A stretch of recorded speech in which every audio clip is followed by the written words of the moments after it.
Alright. Hi everyone.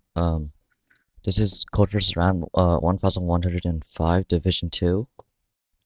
I'm gonna try to solve 3 problems today. Another pop count problem. Uh, Integers n and k. The sum is less than or equal to n, and the total set is as large as possible. Do you need long longs? No.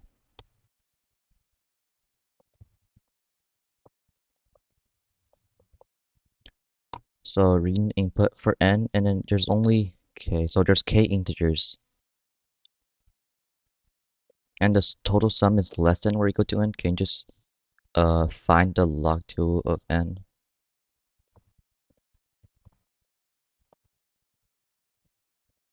Smaller than or equal to n, tmp times equals to 2, tmp minus minus,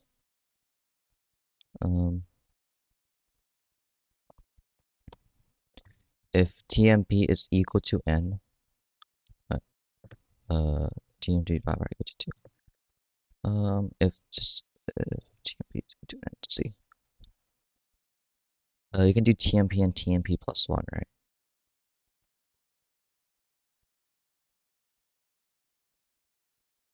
tmp is the least.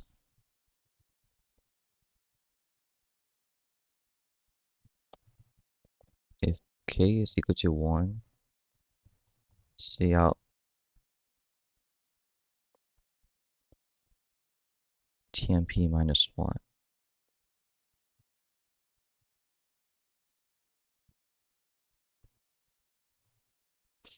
If n is 1 and 1. Okay, the maximum possible value of this pop count. If the sum is less than or equal to n,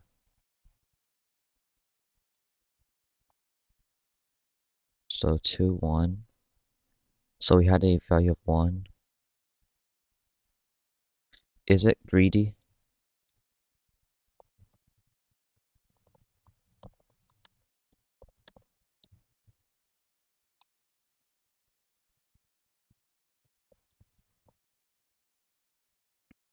Answer.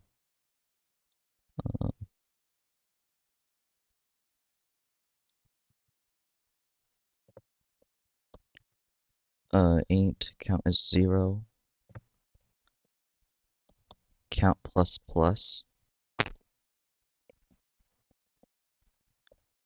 Count minus minus. Answer plus equal to count.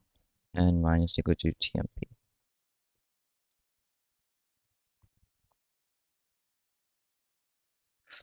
Um,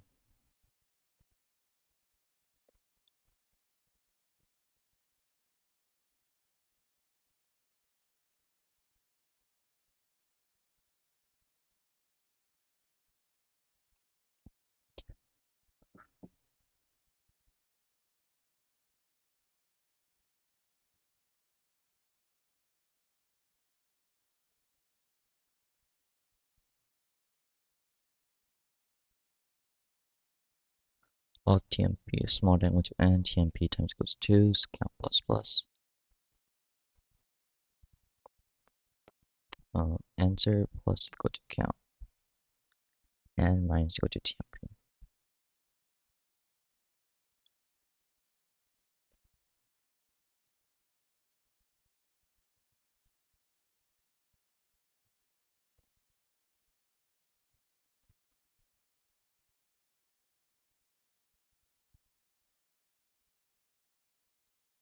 Okay, it's a simple problem supposed to be. So let's think harder.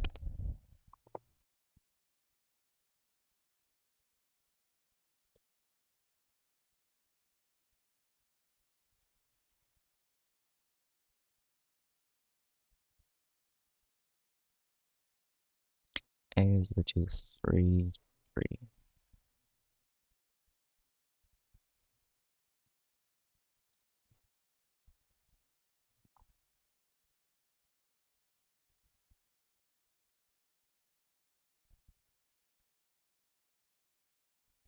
Oh, what? How do you go negative?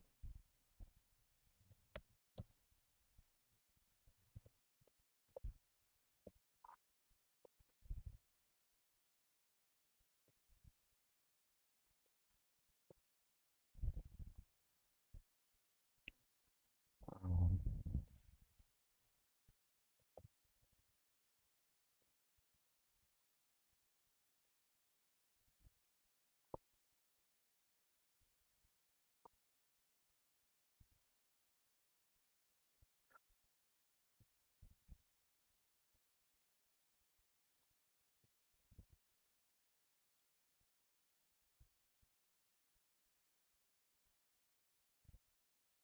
oh, here's the thing. For every bit in n, you can use the some remaining amount to make it.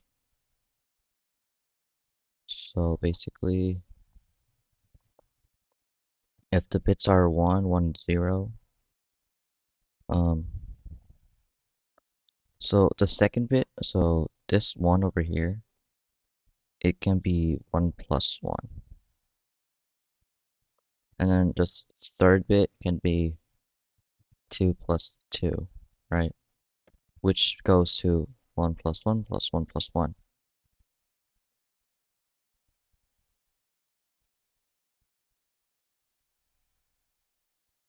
What if we add another bit? Then this will be 4 plus 4. 1 plus 3 plus 1 plus 3. Yeah, so it's like that. Okay.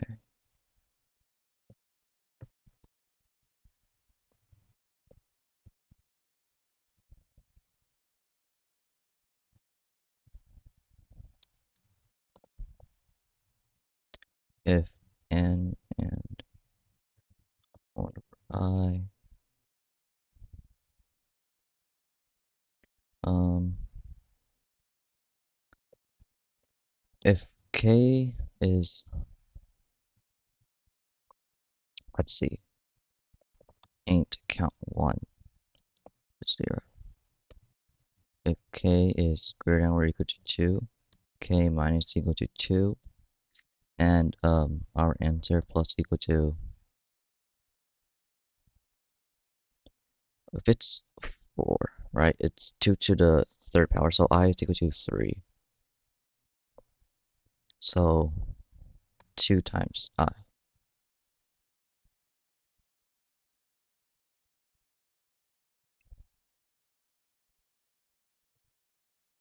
Answer plus equal to 2 times I. Otherwise, well, CNT1 plus equal to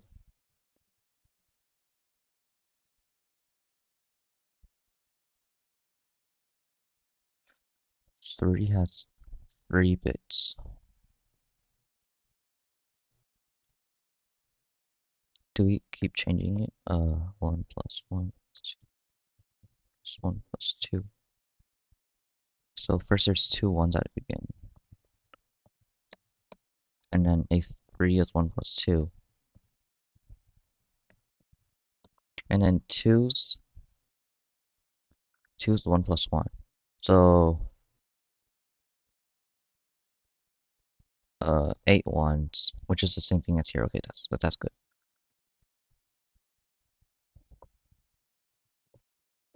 Else, if k is equal to 1, then answer plus equal to,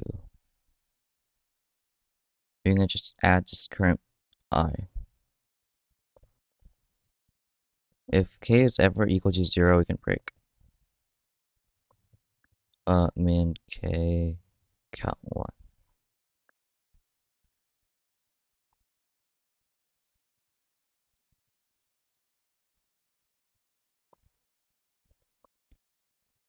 Um, how do we get so high?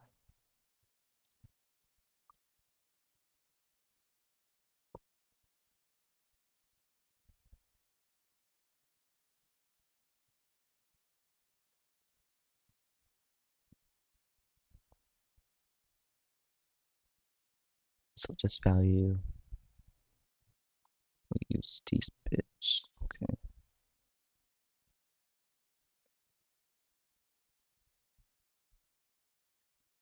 Answer plus equal to 2 times I.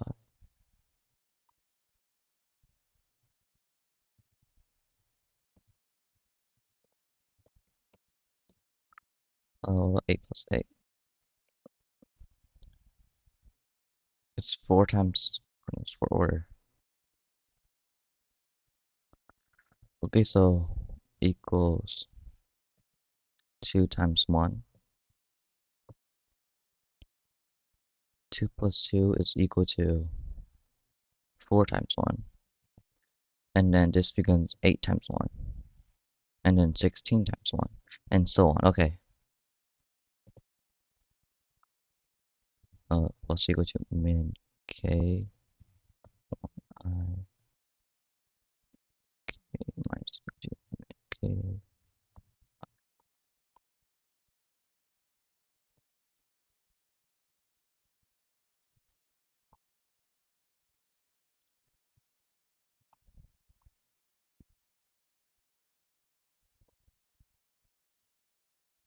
100.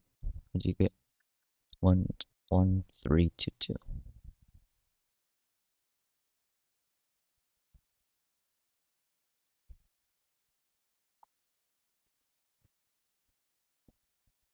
100. You can only use 100 in this one. Okay.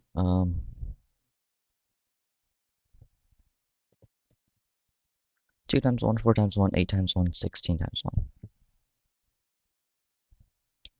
Can you change the ones and use something else? Well, 3 ones, they make a 3, right? So, um,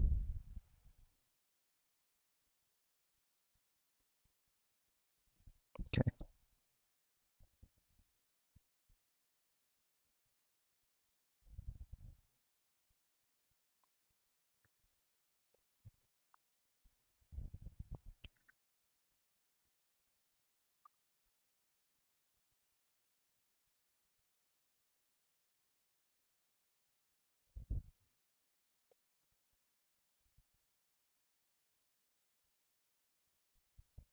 Okay.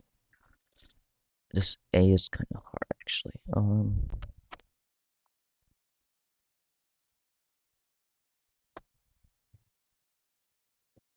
If we have this 16, this 8, this 4, this 2, 1 times 1. Yeah, okay. Instead of 8 times 1, what else can we do?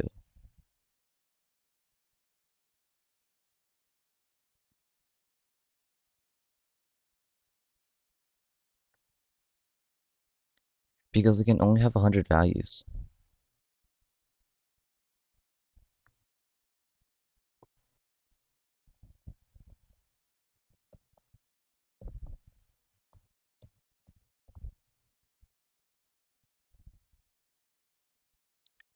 Um,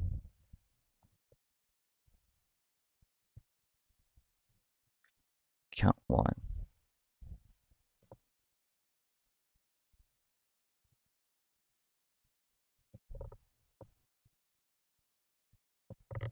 These are the total number of ones. 3 times 1s make a 3, right? So, basically, we need to party. Okay.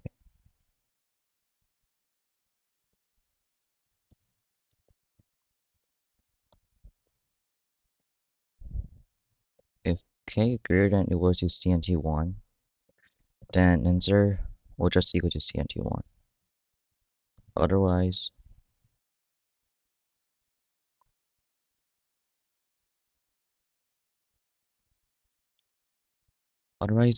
so first off, answer will be equal to k, and CNT1 minus equal to k, and then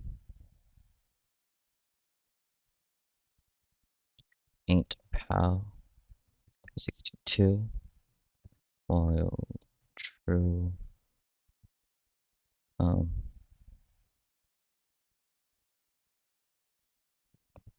int available will be CNT1 divided by pow if If available is greater than or equal to k, otherwise answer plus equal to available and you break. So this answer plus equal to k. And then pal times equal to 2, available minus equal to k.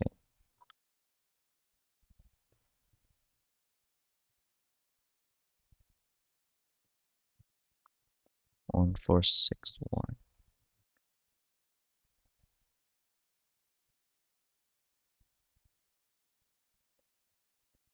Uh,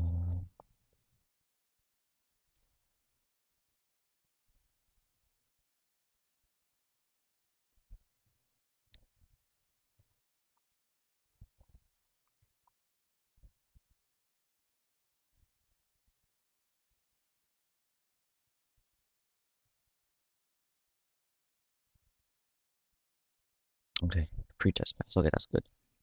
That took really long. That's okay. I'll just keep solving. AI finds nothing here. A matrix A.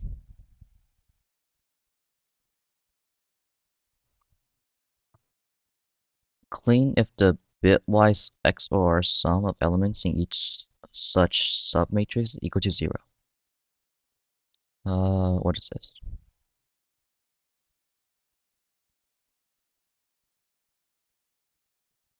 Okay.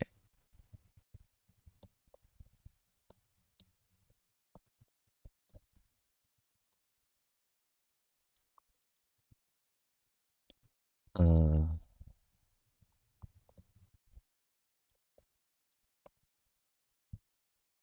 the number of clean matrices of n rows and m columns with respect to scan dimensions R and C.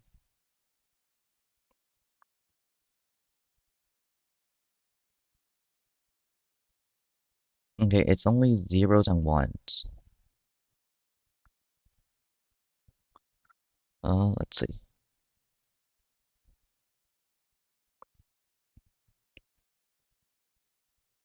Number of rows subject to x4 is equal to 0. I feel like you need combinatorics for this.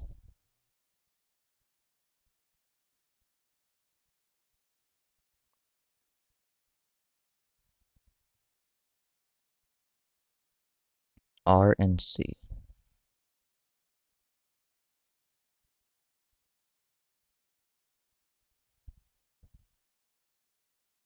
Let's see.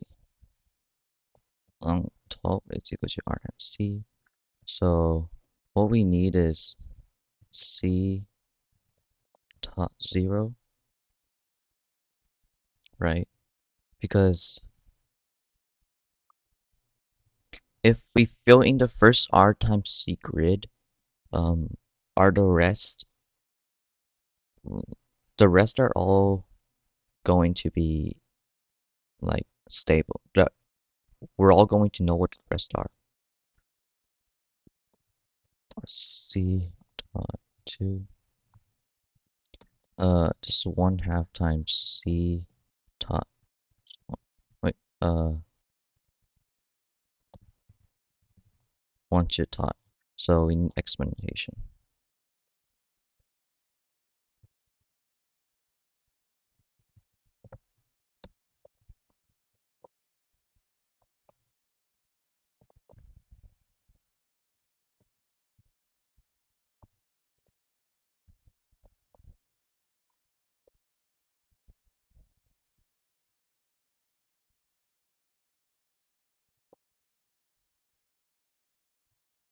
Okay, that isn't right.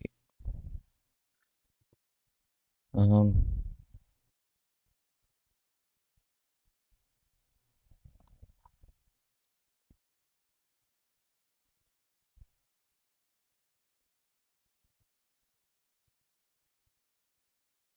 this one's right and this one's wrong. Okay, let's see here. Oh, this one's right because we have this. But if we have other ones, for example here, 2, 3, 1, 2.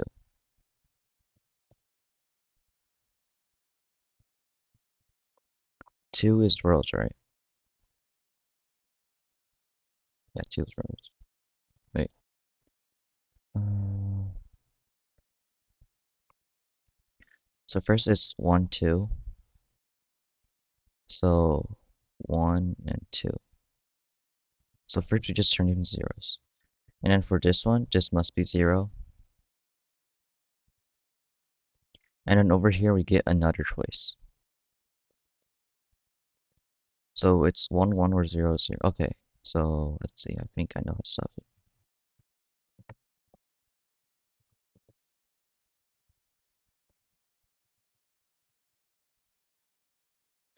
And over R.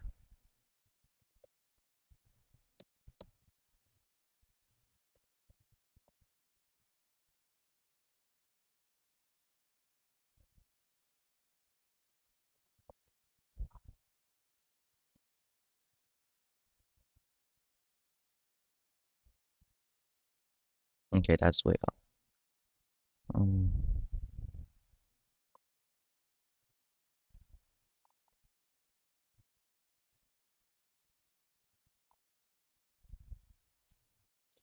See a bigger example. So 2, 5 and 2, 2. Also, first, of course, if there's zeros, right? And then once you get to this place, you need the XOR of these to be zeros. So they can be 0, 0 or 1, 1, and then 0, 0 or 1, 1 again, and then 0, 0 or 1, 1. So basically, once you have this, for example, if there's another row, they follow the same pattern. If the XOR is 0, then from left to right, it's just multiplying by this. And then once you go down 1, it's the same thing.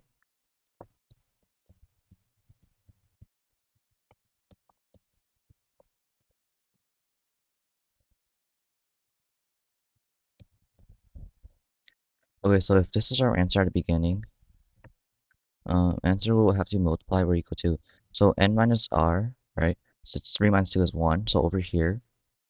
And then since it's r, we need the r to be 0, right? We need the no, we need the amount of rows to be equal to the top one.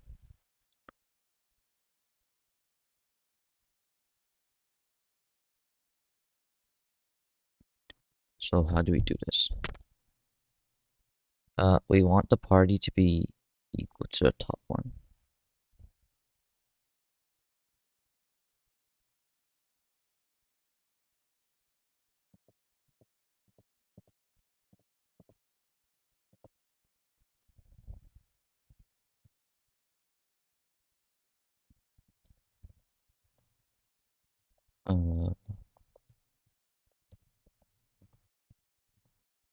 Uh, column and minus column on.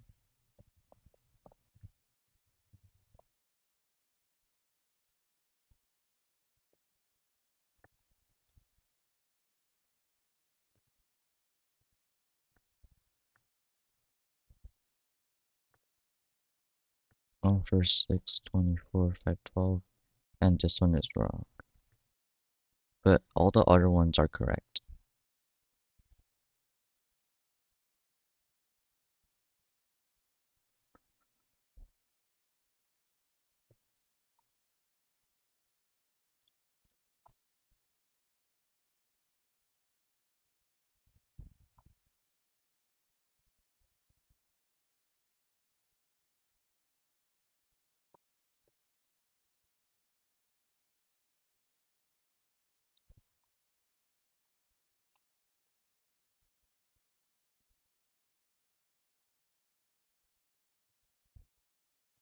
Fifty-four, 3, 6, 1, 4, 2, 5.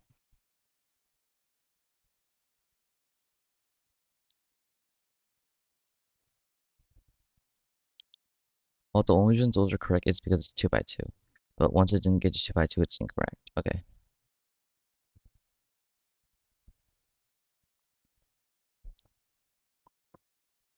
Well, so first off, this is probably correct because we need to fill in these values first. These four grids. So one, two, three, four. After we do those, what do we do now?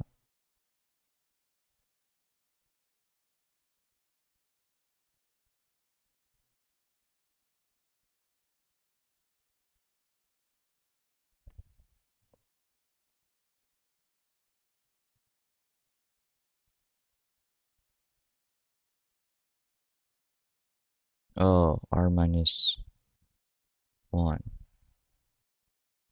Right. R so n minus r times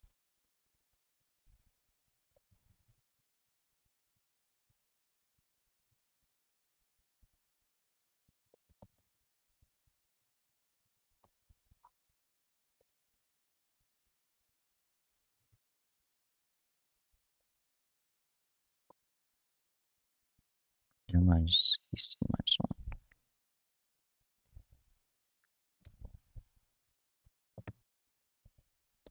Yeah, because these are the amount of rows I have to fill in.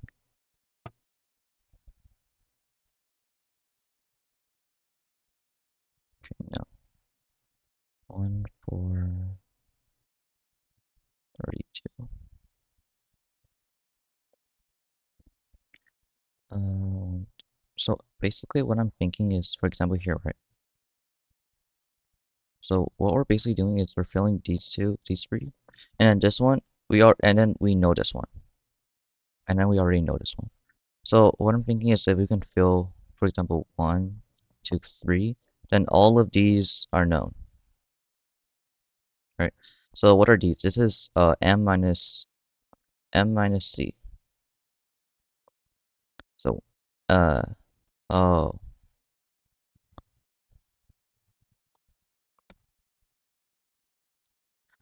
r minus 1 n minus r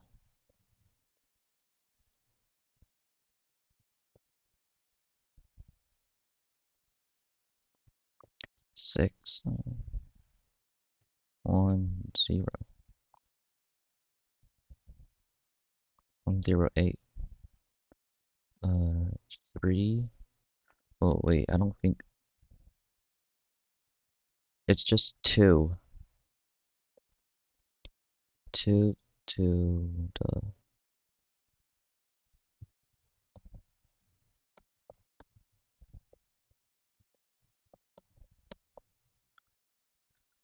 2 to the r minus 1.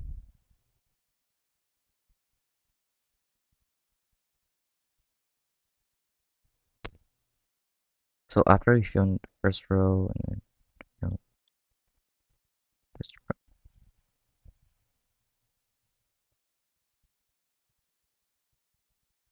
If it was a um 3 by 4, what do we do? So first I think we gotta fill these in, and then this one, and then it's 3 by 4, right? So yeah. And then you do this, and then for this one, we know what this one is supposed to be now. So I'll just write we know what it's supposed to be. After this, we know what this is supposed to be, and then if we do another uh 3 here, then we'll know what this one and this one. So basically, you only need this many.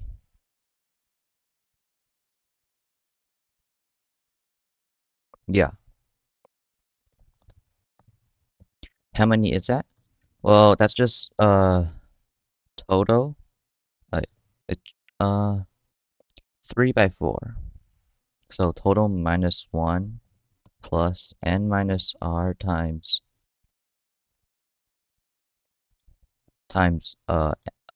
c plus n minus c times r 5 by mod modulo.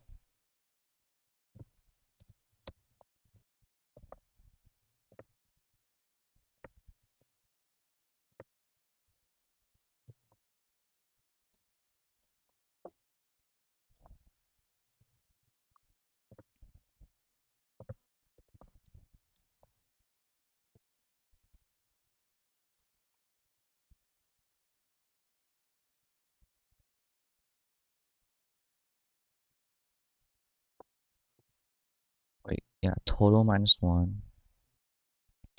M minus C is 2 times rows. Oh, rows minus 1. And then this is column minus 1.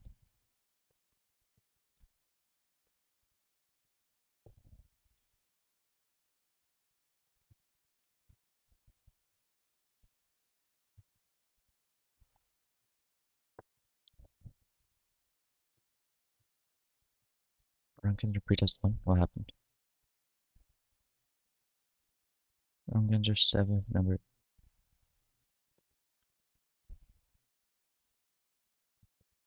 What? What happened?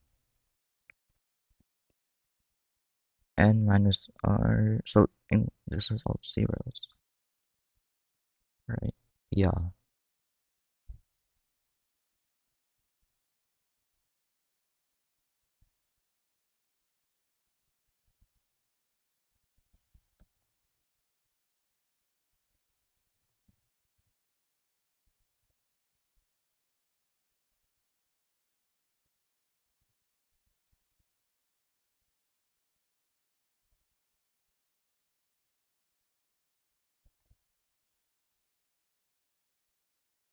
Total minus 1. Oh, over here. It's not N minus R, M minus. Wait. Yeah, but over here C is 4, so it should be 1. 1 times 2. 2 is R minus 1. So it's.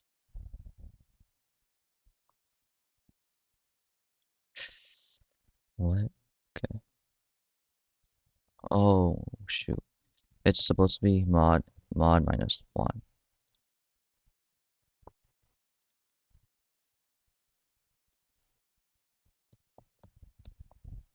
Okay, hold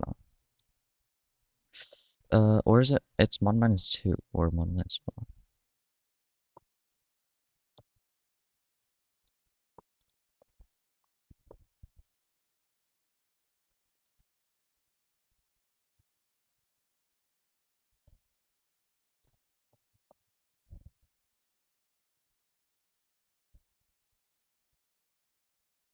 No, I'm just not gonna worry about it and I'm gonna leave it like this.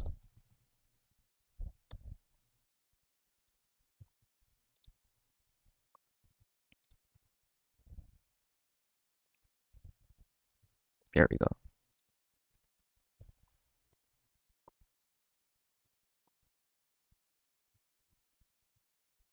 Okay, good. How am I doing now? Oh, okay.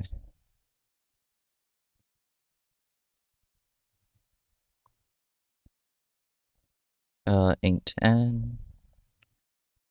Yeah, okay, so problem C. Problem C.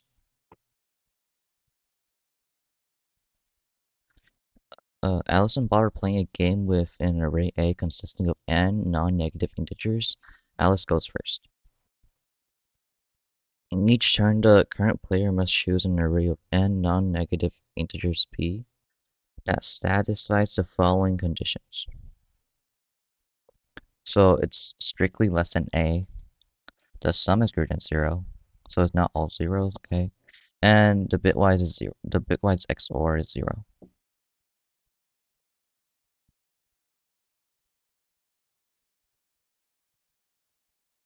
So I guess it's another math problem.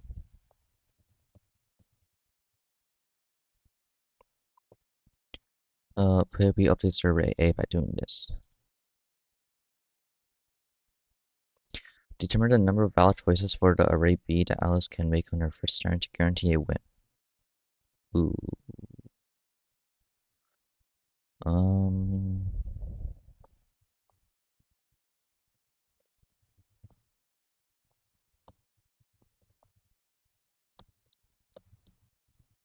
So let's see. 3, 0, and 1.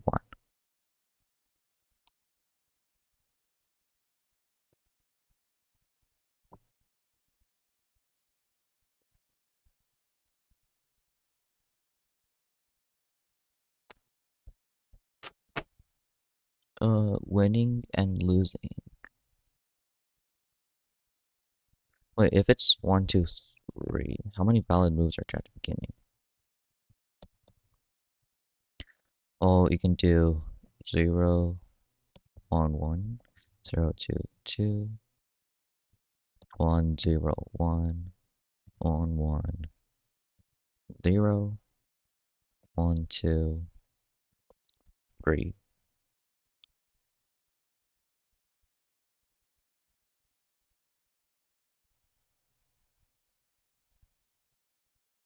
So basically, it's 2 factorial times, wait, so 2 times 3, 6, okay.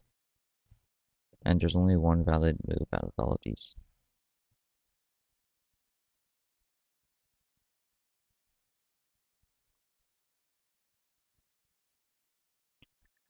One, one, one.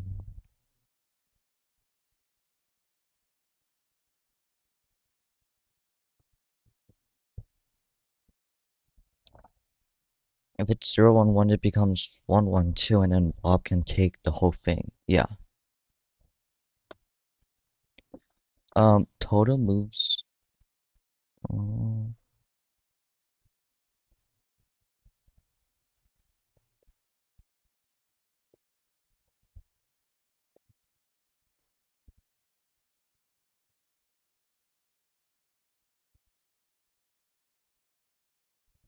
I'll try to solve this problem. If I can solve it, then it'll be good for me.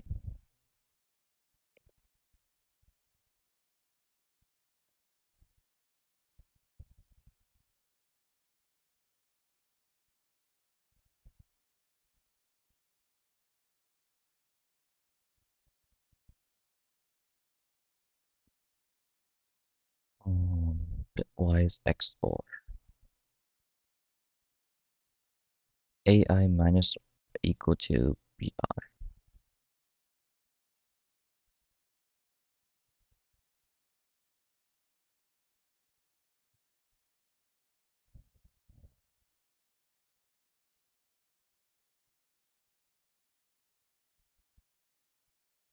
Let's see, out of all the valid moves, so 1 plus 1, and then times 2 plus 1. Right, those are valid moves, so we sort them and then find those. So if we know the number of valid moves at the beginning,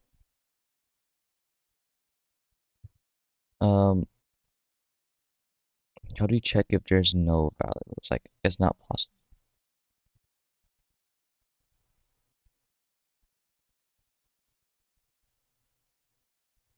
The only way it's not possible is if it's like 0, 0, 0, and then 1. So this is when it's not possible.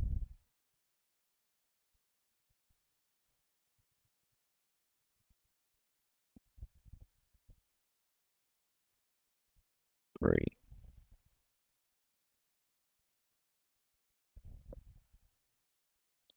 1, 2, 4, 5, 6. Wait, also here, if Alex...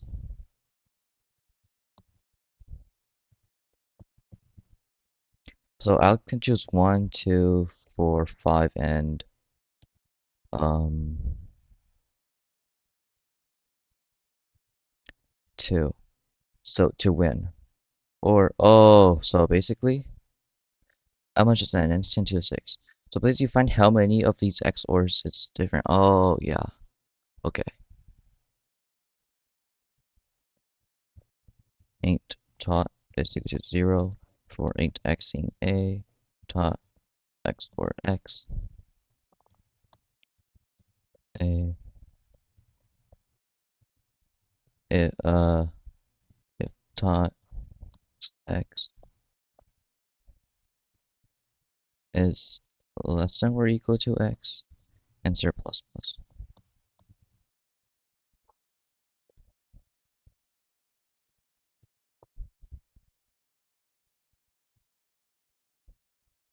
Oh, what the? 3.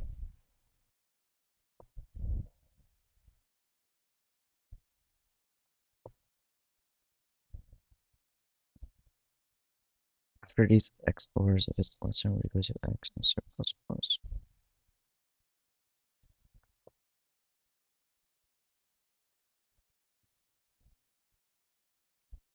If the total XOR is 0.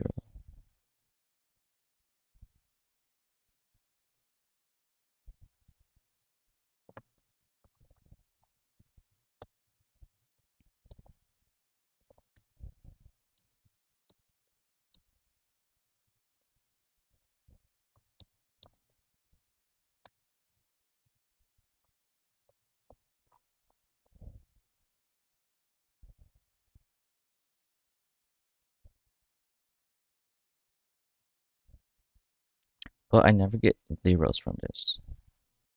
If total... Is there a special case if there's only one element?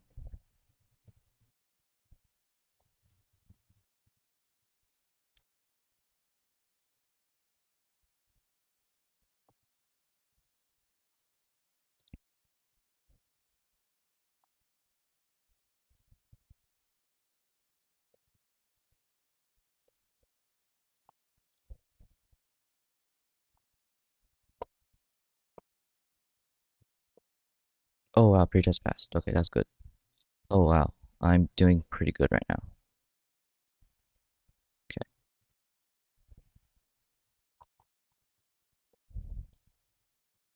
Problem D. N people attending a roundtable party. What am I doing room? Oh. Um. Okay. Ain't ND. X are disabled in this problem. Okay. N people attending a roundtable party, numbered 1, 2, 3, all the way to N in clockwise order. You have prepared some gifts to distribute among them. Each person I has a weight AI and a common field of view D. The field of view for person I consists of the D people sitting clockwise and the D people sitting counterclockwise from them.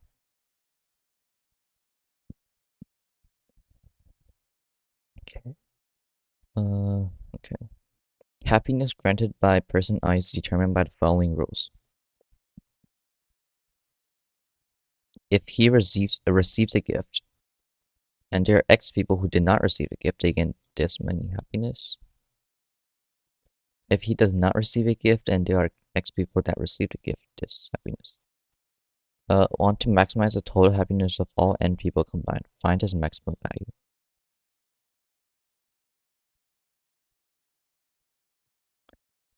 Okay.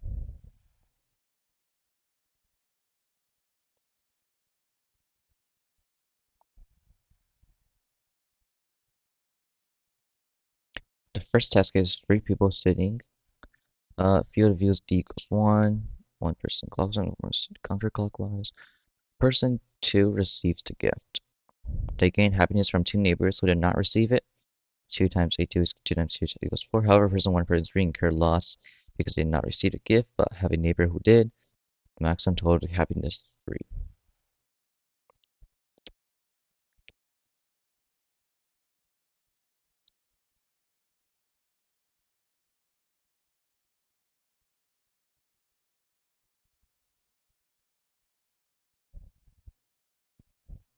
I think this is just a great.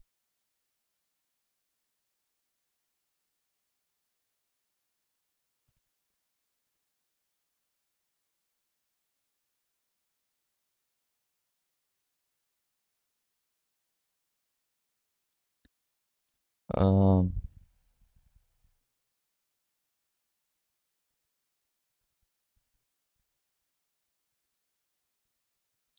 is it just a greedy?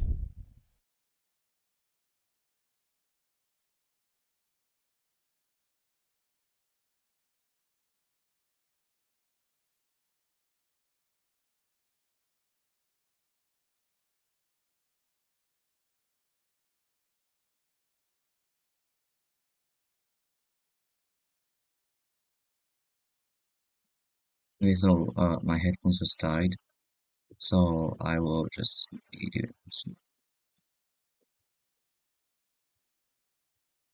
Um,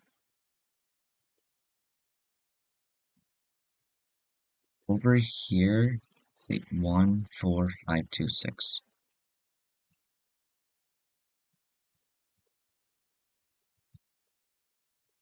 Or I should do this one instead. 1, 1, 4, 5, 1, 4. So we'll first of all we'll have a X over here, and then the two people next to them, and then so you have an X over here. So the total happiness will be here's 4 times 5 is 20. 20 plus 4 equals 24. Otherwise it's things we don't do. So answer is 26 here. Because you can do 4 and 4. What are the constraints of n? 2 times 10 to the 5.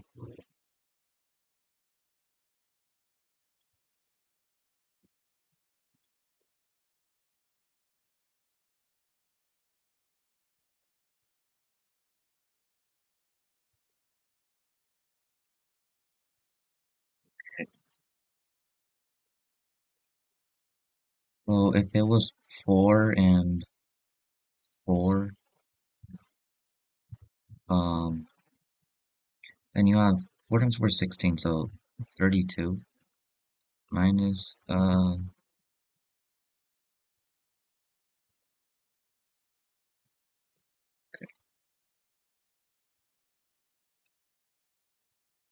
it's better to always get your x.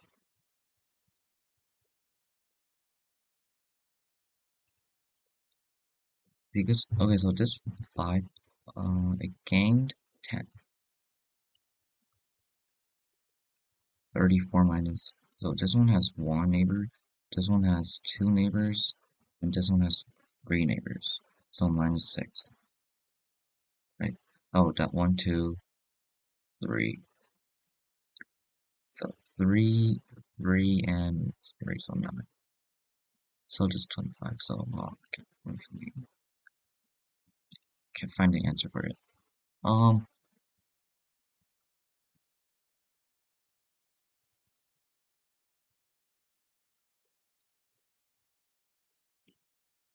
oh, I'm plus 59 right now.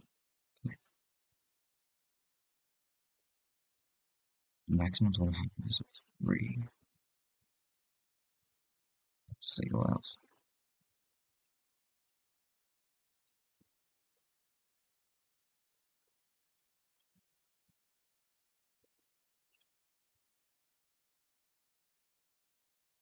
Cooking Beast.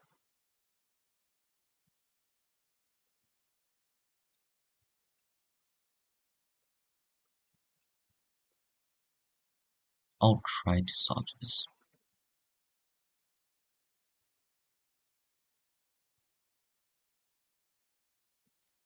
Uh, if you choose one person, and you choose another, uh, how much does the game give you?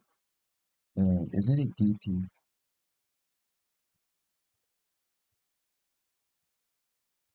If it wasn't circular, then DP would be really easy here.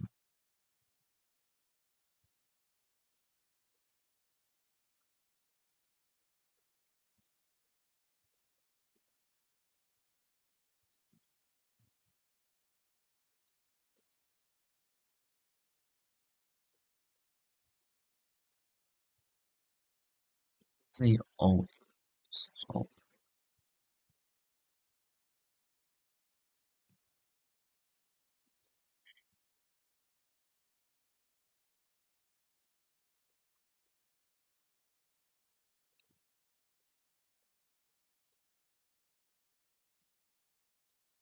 40 minutes.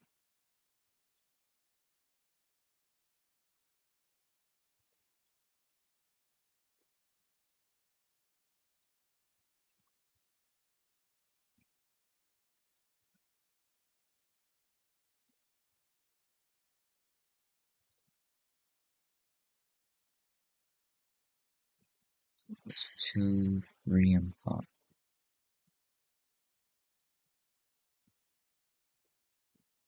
Is it like you want to try to simple see.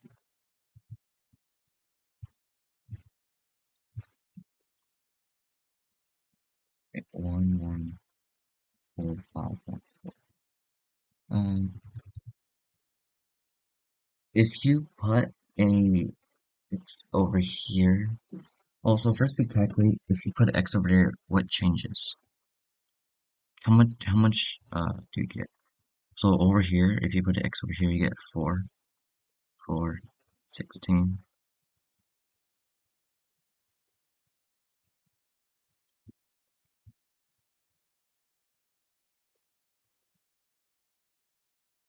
4, 4, 16, 20, and then 4, and then 16. So first you choose this 5, so you gain 20. Oh, you just count the one to lose.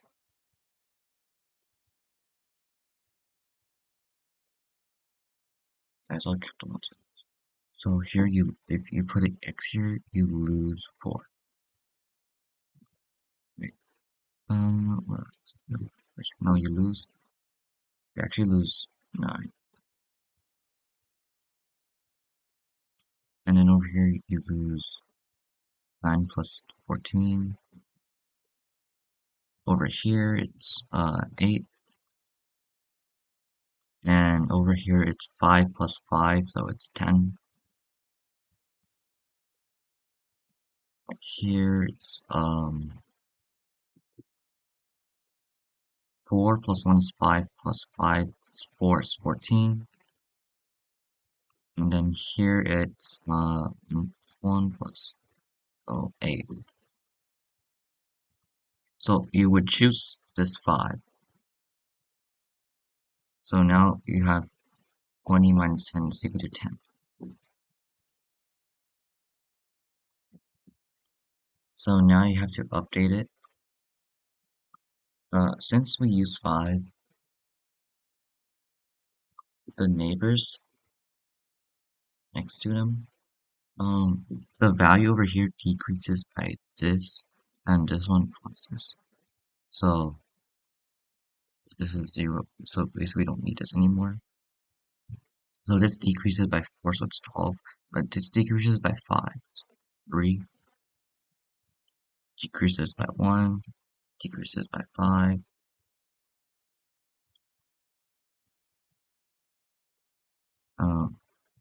Decreases so 12, 3, and then decreases by 1, decreases by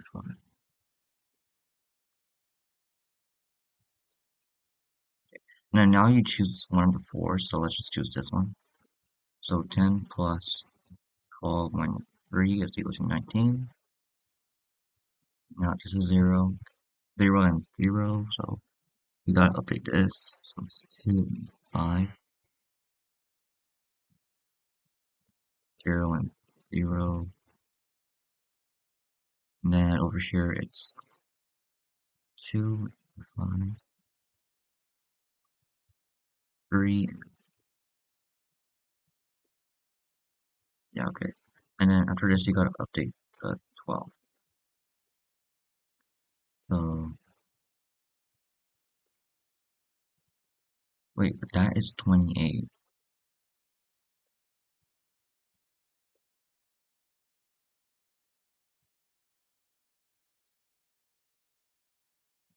Oh, yeah, because you have these.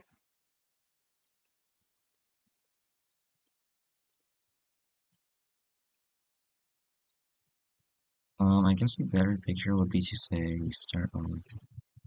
Okay, I'm gonna just redo all of this real quick. So you start off with the sum of all of these, all the negative of those. So 9, 14, 8, 10, 14, 8, 23, 31, 39, 53, 63, okay. And once you do this, once you pick this, Answer will plus this 20 times 2. So basically, once you pick it,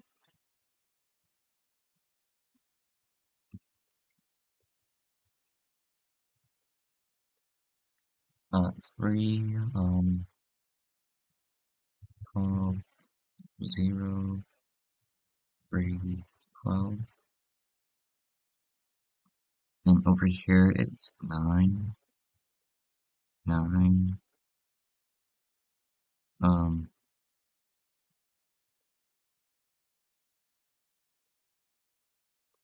3, 0,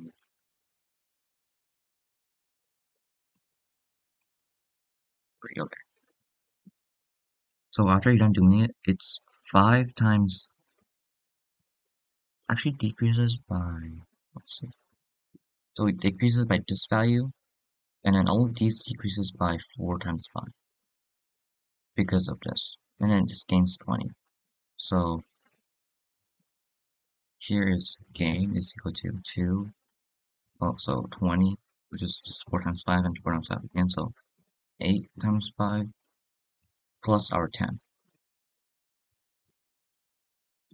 So we gained 50 from this.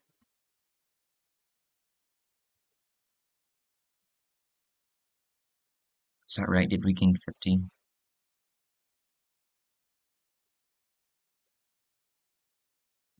Okay, so now answer was,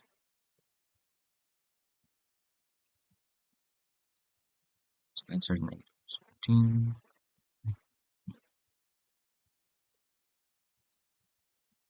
And then we choose this one.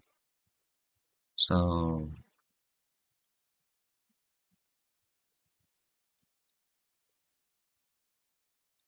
8 times 4 plus 3. Negative 13 plus 35, so 22. So now we're at 22.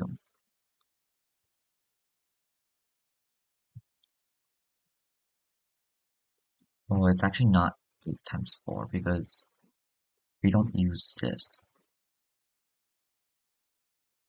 So it's actually 6 times 4 because if we use it, we remove a 5 here. So at the beginning, it's supposed to be 8 times 4 plus 3,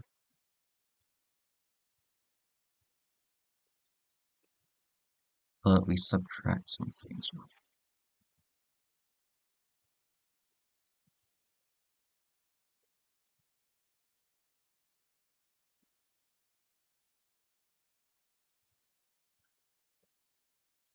A slowed me down a lot. 17 numbers, 9 names in C.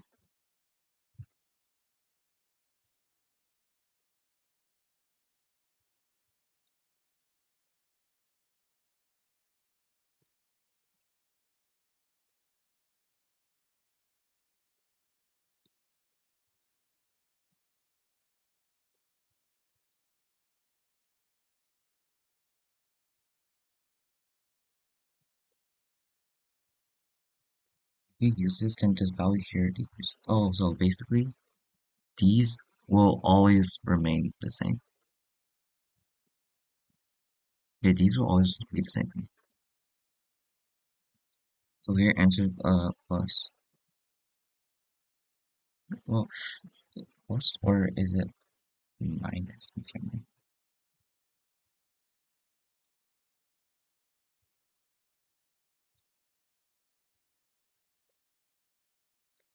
See, it was supposed to gain 8. Oh, so basically the sum of these are 8. It was supposed to lose 8. Now it's still losing 8, right? Yeah, it's still losing 8 if we use it. So this is gain, and this is lose.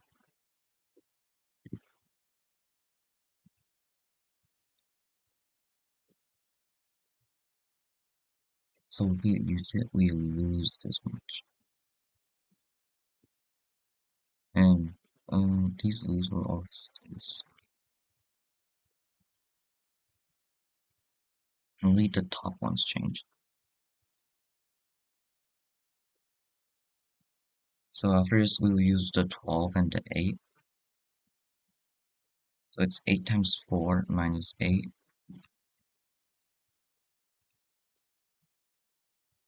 equal to negative 32, it's 24. Negative 9, okay. And what happens here is this turns into 0.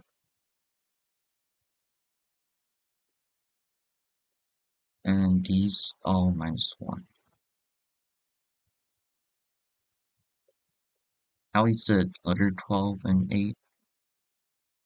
So answer equals answer plus 8 times 4 minus 8, negative 9 plus 24, so it's 15.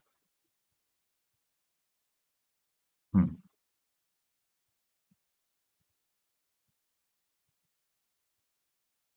So this is 0, and this minus 1, minus 1. But now we got 15 as our answer. My answer is equals to 26. Okay, 1, 2, 3. Gain is 3. Uh-huh.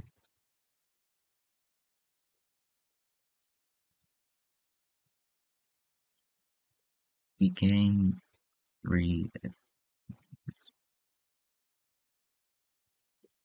Actually, do we gain 2? Yeah, gain 2.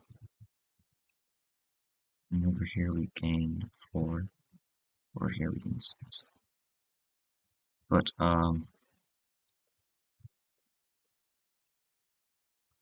we lose. We lose 5. We lose 4. And we lose 3.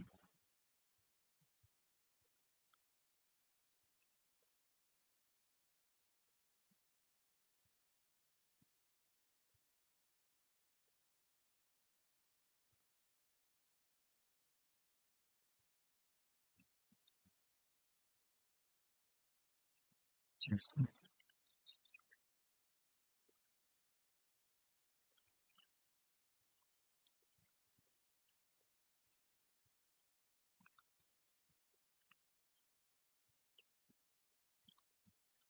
Over here. Answer starts at 0. And then once we use 5, answer equals 10. Because 20 minus 10. And then answer will be, so after we use this 5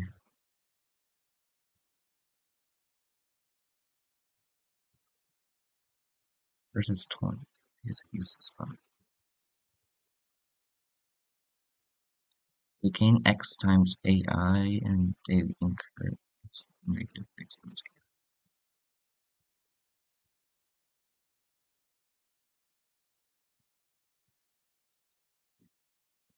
For here, it's 12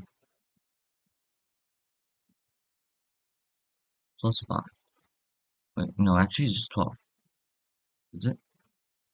Is it just 12?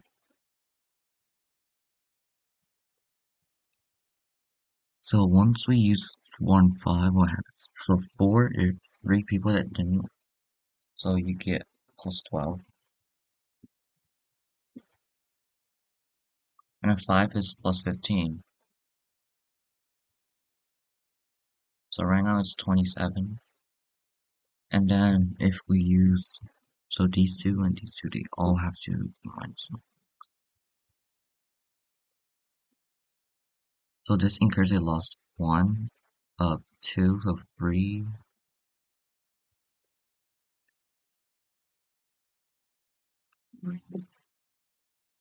So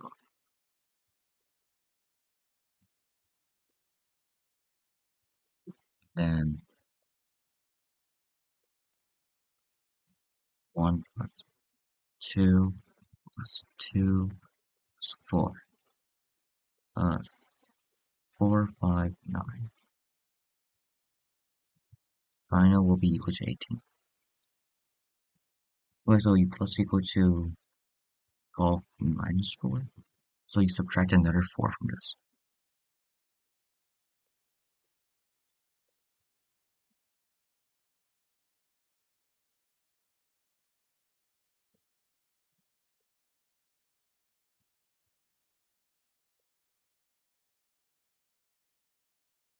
Or just 16 minus 8, which is 8. Oh, I think I just found the answer. Okay.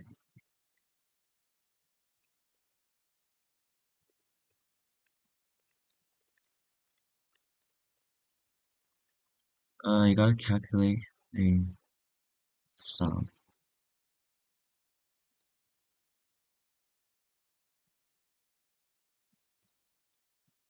Gain,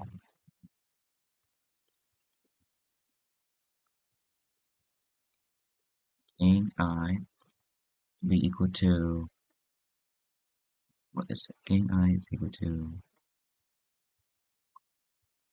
E minus 1 times AI. We'll use longs just in case. And then in the prefix,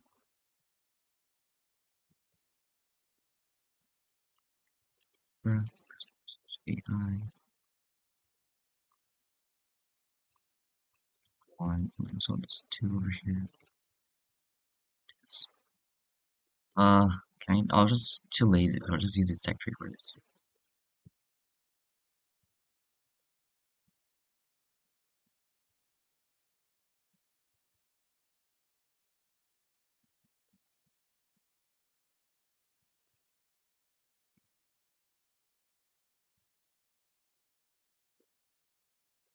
Well, you know what? We'll use a prefix, I think. Factoring to B.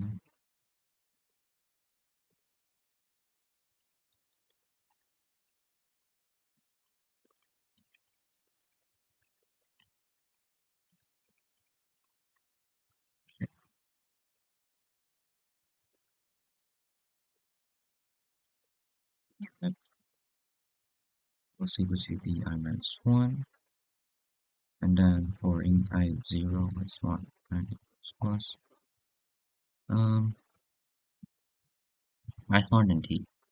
Then we can do gain I minus equal to bi plus n. So bi plus n plus d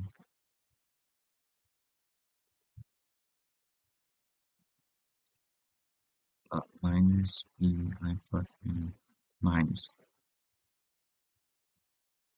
Then for int I equal to n minus c. Smaller than n is plus. Gain I minus equal to bi plus d minus bi minus n.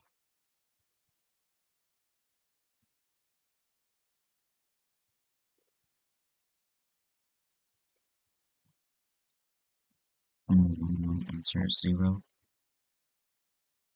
For int x, long x thinking x greater than 0 is plus with x.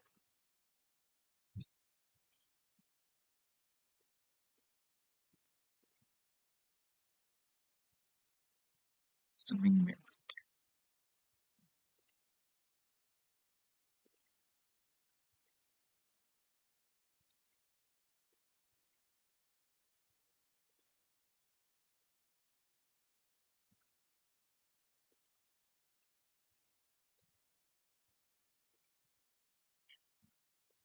2 times d. Well, it is 2 times d plus 1 because here we remove the extra one.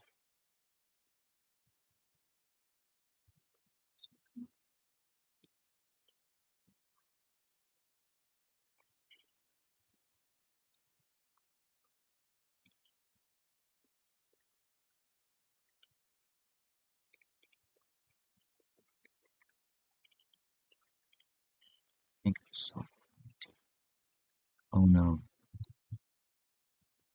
is it really down?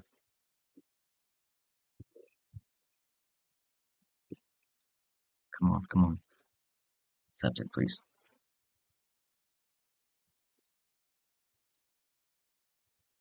Runtime error lap.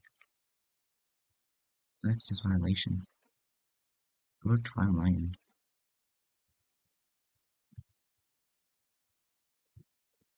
N minus T.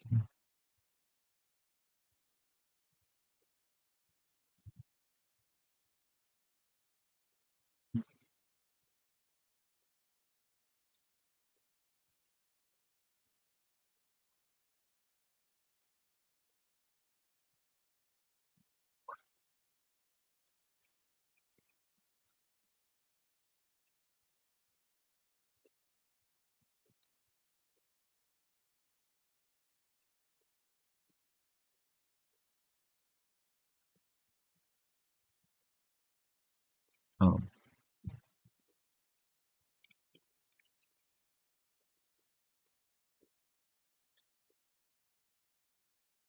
sorry. Accept.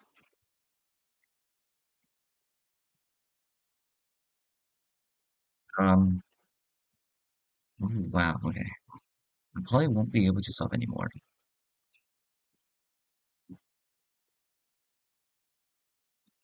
I am about to get a lot of rating.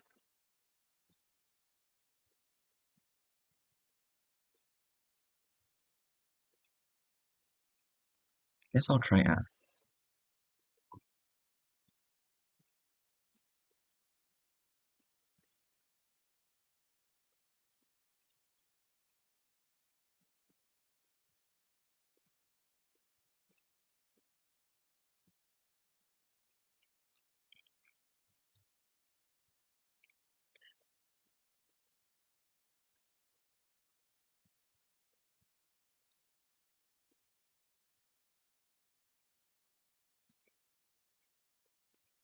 How did 1,000 people solve D?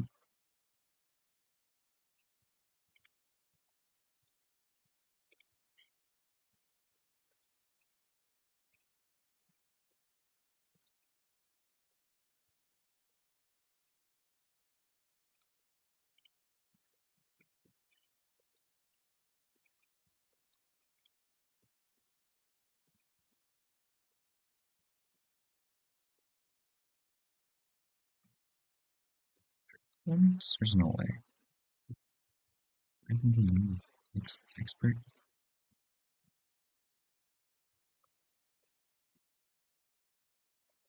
Now maybe there's not a lot. 1 hour. Maybe I can solve it. Consider permutation P of 1 to n as I denote the number of inversions in entire prefix P.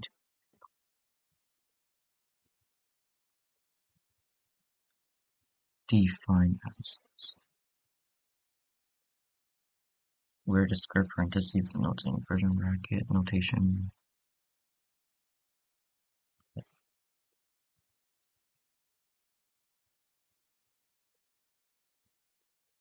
What inversion bracket? Not 1 if it's true and 0. For each position I given condition from Pi equals x or Si is equal to x, tacitly reconstruct the original permutation P. So we have P and you have S and you gotta reconstruct P. Is this secondary? Uh,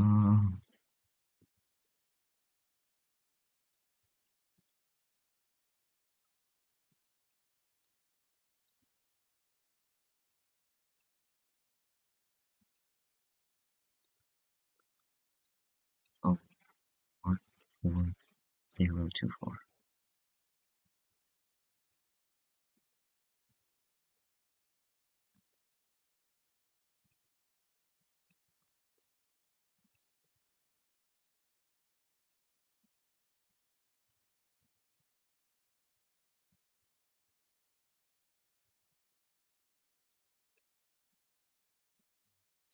0 So at this point there's 0 inversions. This one just 4 inversions.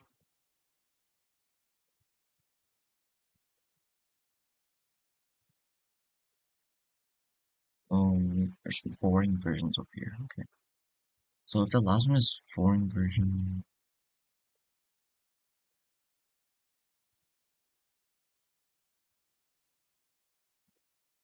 either disk has inversions or what? Total inversions is 4.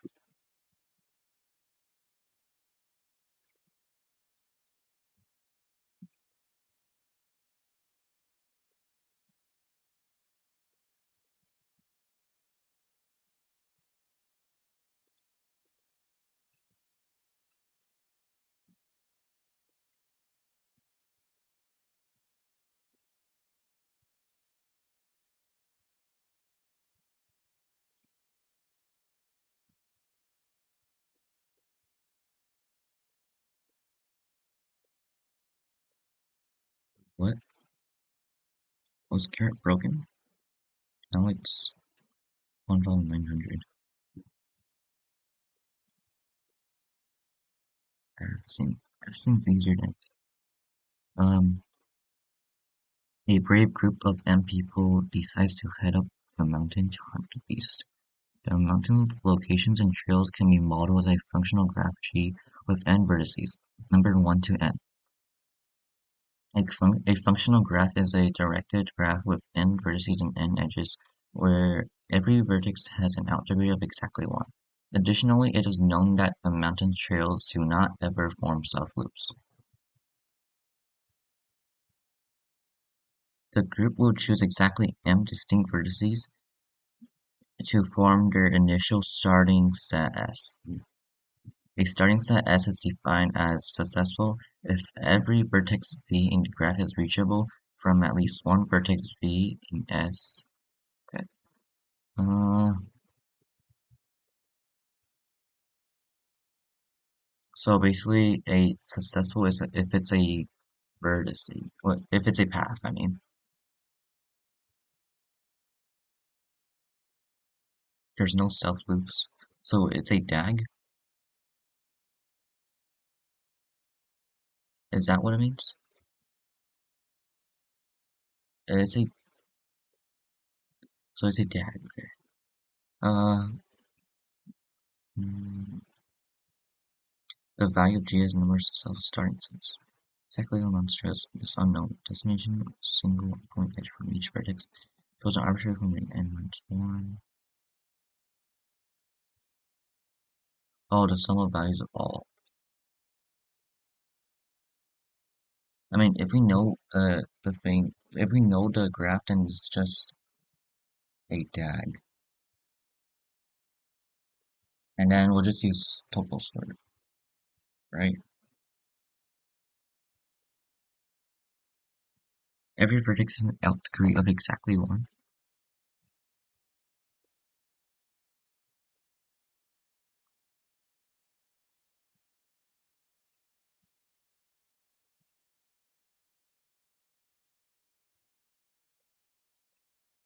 Oh, how about this? Check and see how many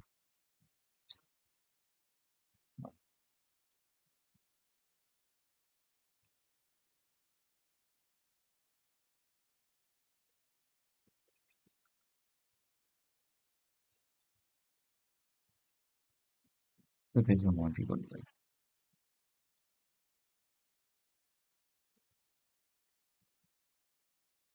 Wow, they sub E more than by a lot.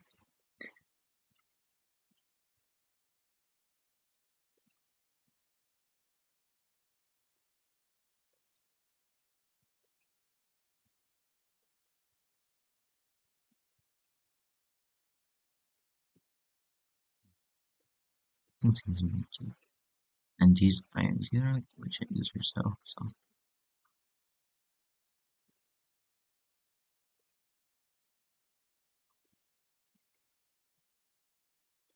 Oh, should I go for E instead?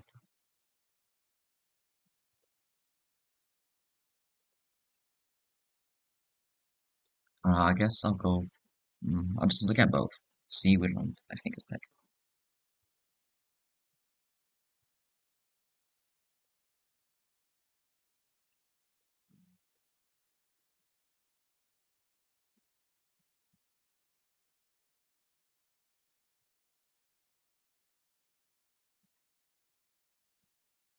If every vertex human the graph is readable from at least one vertex speed.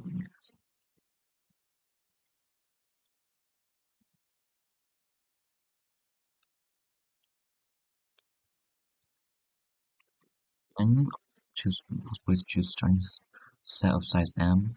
The value of a graph G as the number of successful starting sets it has.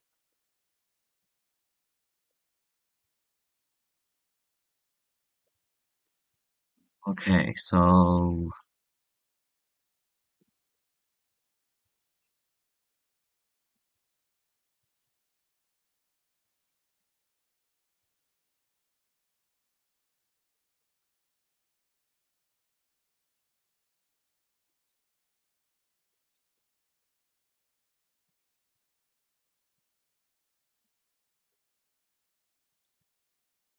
every has a everything has and choose M.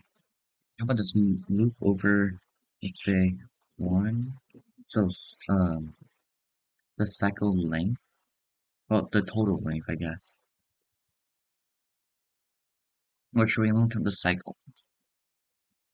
Uh if there's a cycle and then there's edges that go inside to it. I feel like we need experimentation again.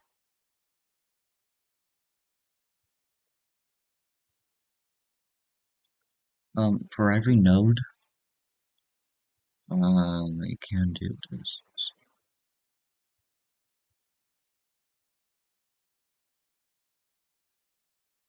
For every node, there might exist a. Let's say you choose to start at a node 1. Or actually,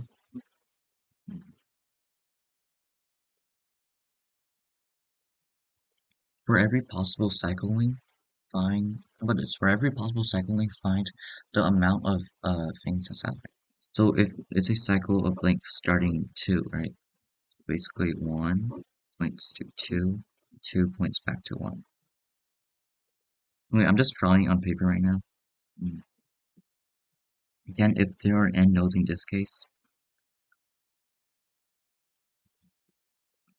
here any starting node here, so it's 2 times here any node breaks. And then there might be a connected tree to here, a connected chain, so maybe 3, 4. So to choose the connected chain, it's it can be 1, 2, and so on.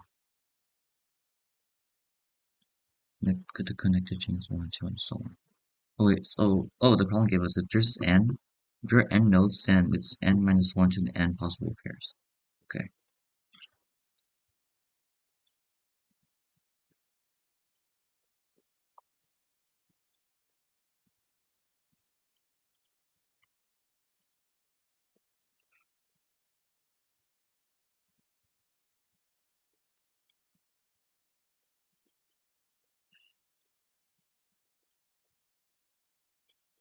Hmm.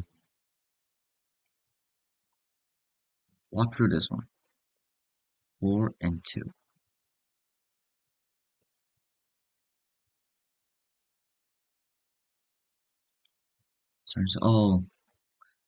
The size.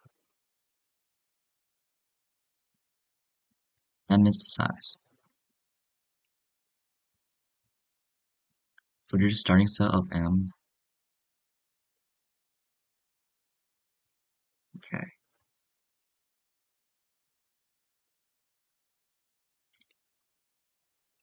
So if it's I'll do 3, 2 first. So 3 nodes, you got choose 2 sets of them. So case 1, cycle length is equal to 2. You have 1 and 2, and 2 goes back to 1. So you can choose C32 to choose these two limits. Yeah, and then a size 2. So first this times C32. If it's only this, if the tree size is linked 2. If the tree size is linked 2, then it's just this. So it's C22 plus 1 to the but C22 times just 1 because the 3 is by itself. Yeah, the 3 is by itself. Right.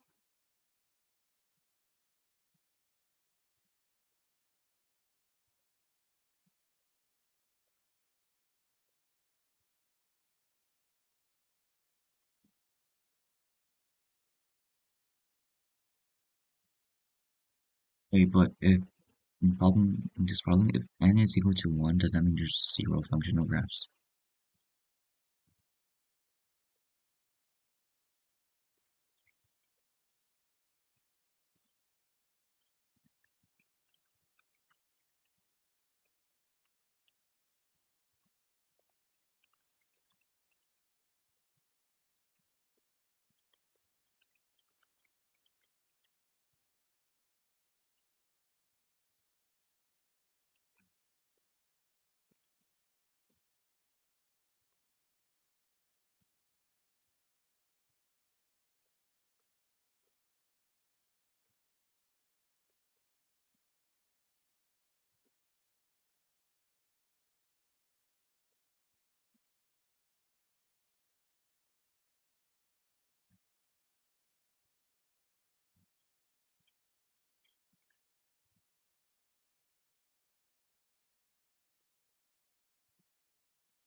Or there cannot, yeah.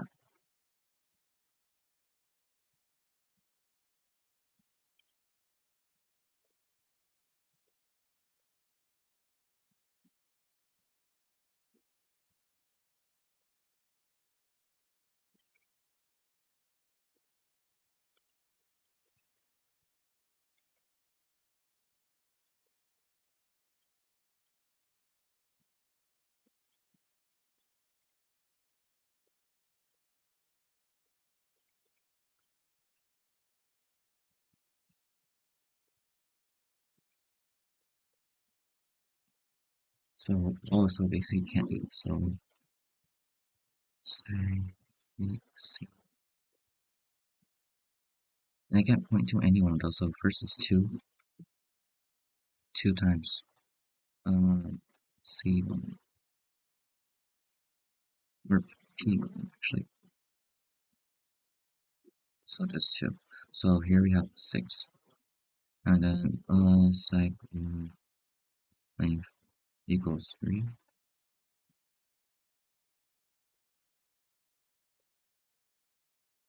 But 1 can point to, 2 minus 2. So this is just, 2 factorial, actually. Number of ways to do, order the thing first. And then you multiply this by 3, yeah, 6.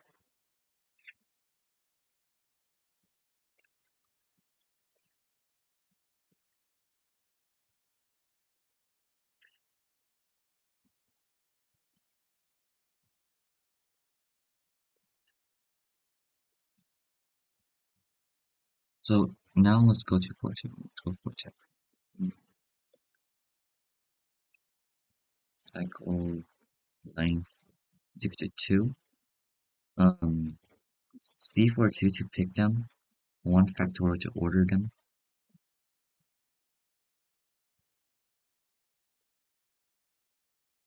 and then the sum We have the remaining two vertices, right? So, the first case is they're just by themselves. So 1 squared plus if they're if they're like a tree.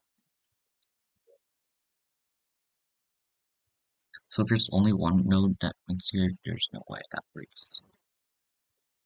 Oh, but what if they're like two nodes?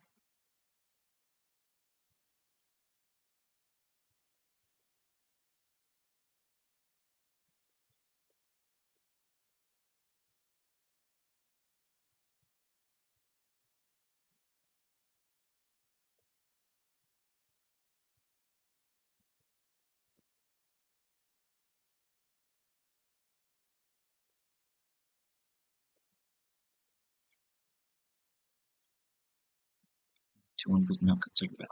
Okay, so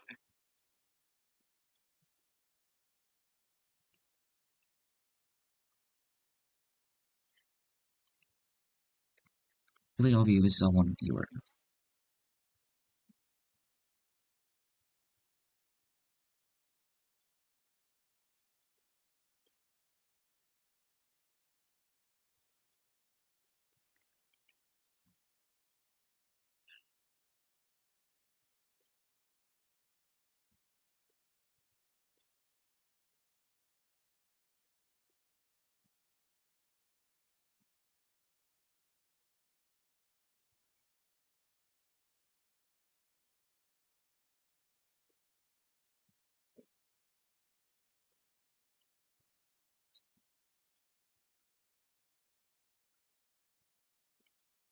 3 4 2, so we only choose these two.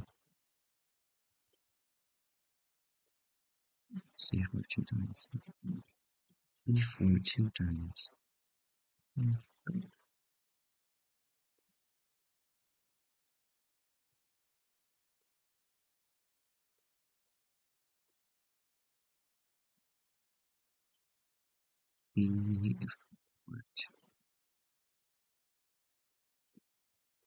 C2 2. And to remain, those can choose whatever they want. So n minus 1. Oh, 3 squared. Yeah, because we're only choosing these,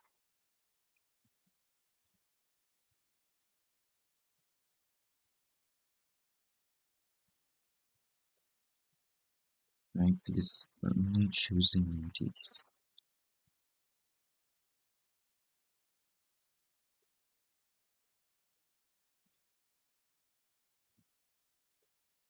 So if we're choosing C2 2 times 3 squared, this times minus 54. I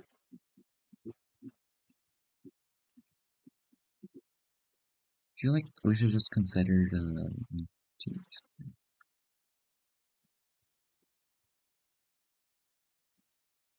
let's think if we have n nodes in a functional graph, is it guaranteed to be connected? No, not necessarily.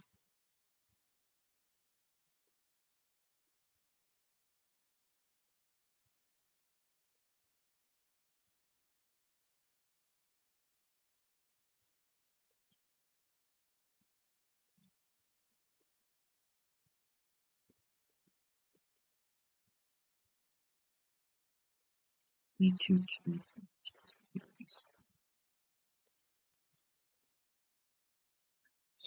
factorial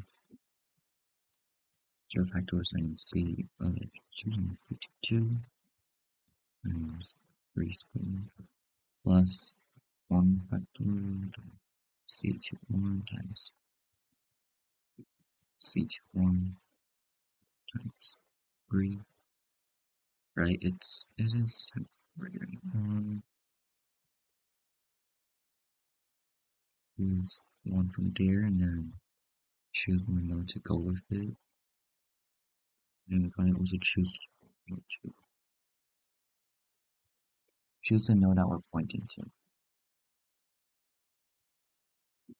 So that's times another 2. Otherwise it's 2 factorial times C22 times see, 2, 0.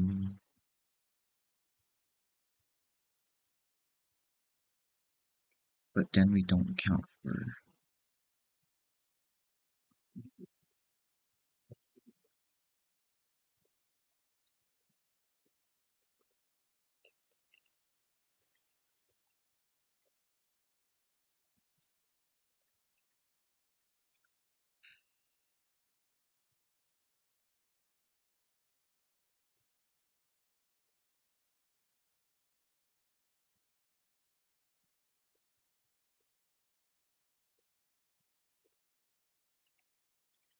given uh for any for a fixed integer n how functional graphs here without self loops such that it is all connected.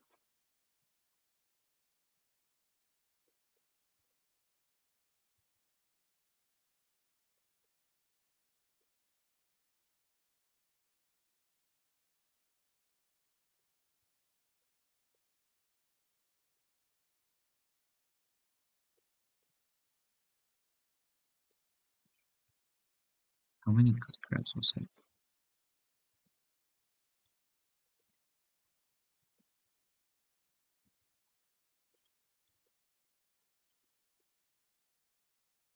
Previous 8?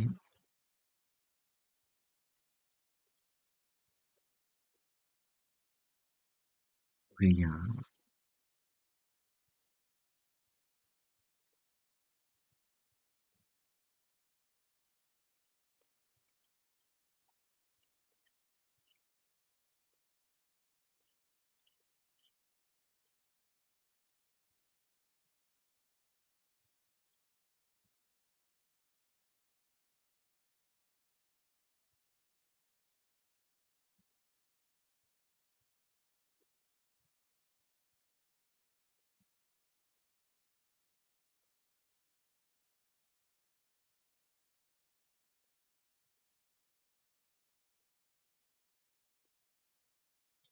So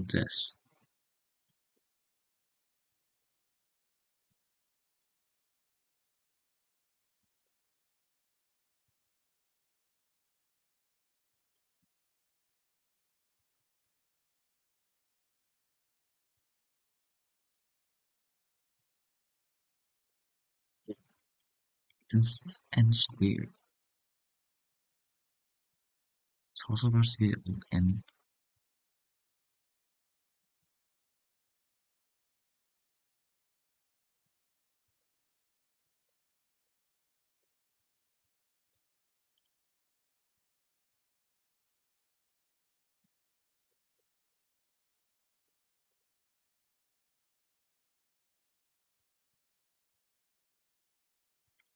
Well, I mean this works.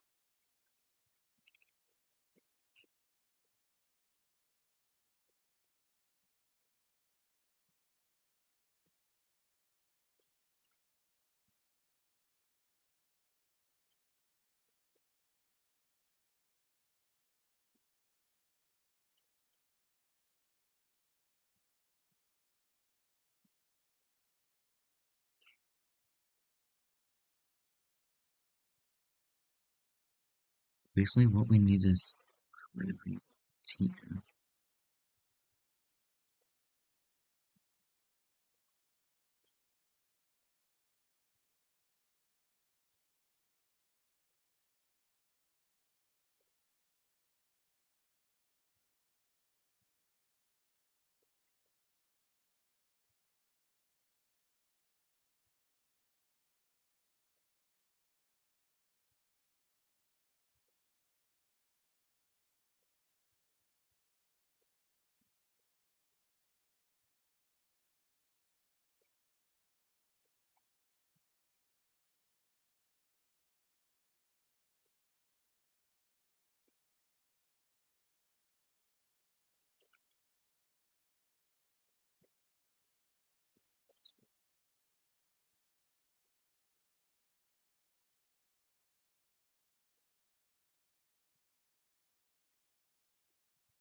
because connected we can use any possible household. C and M.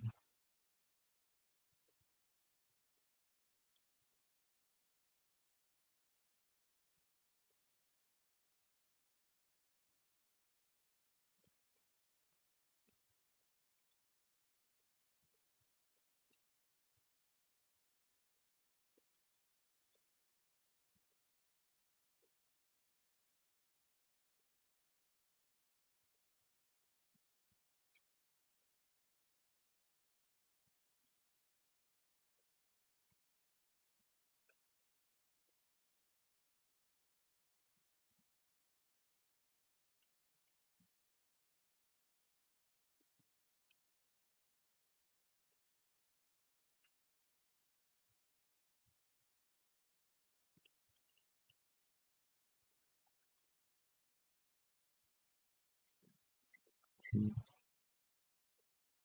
54. There's no hex on the first freaking.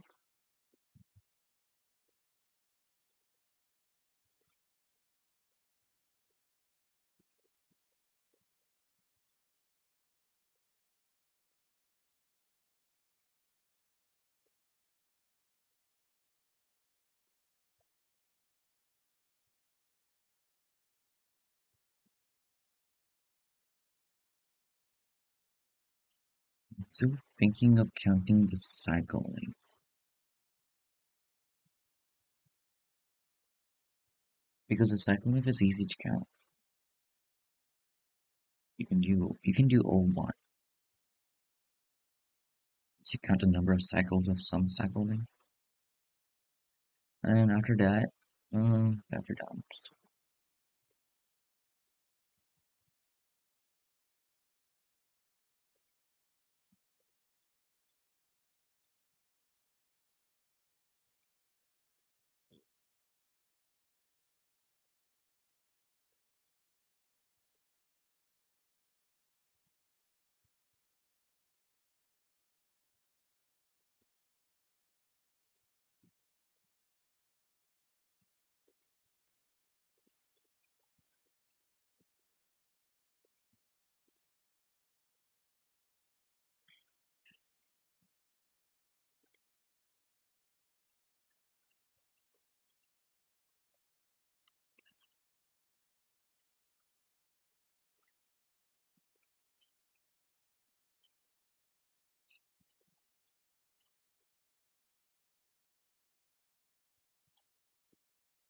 think I'll go for E instead.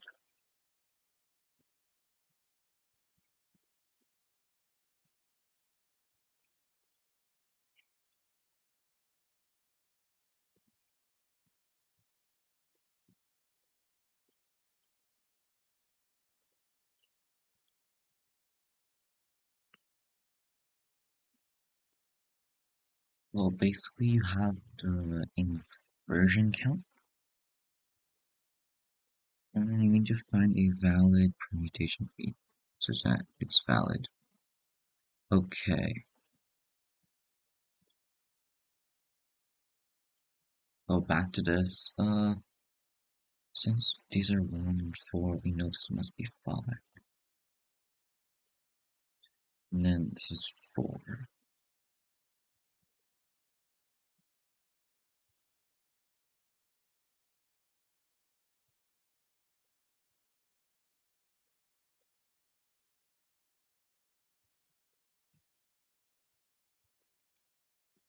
A bigger example.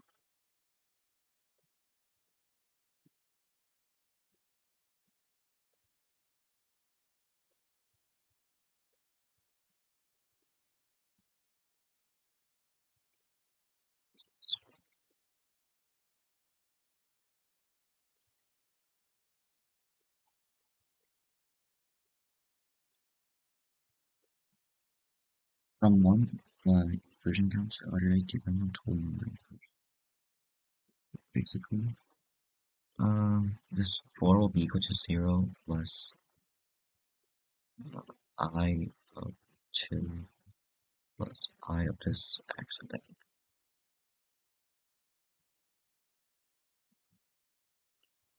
We know this 2 already has 1 inversion, so basically this 4 will also be 0 plus 1 plus x squared and 2 x1, I should say. The first x plus 4 is greater than x2 plus 2 is greater than x2.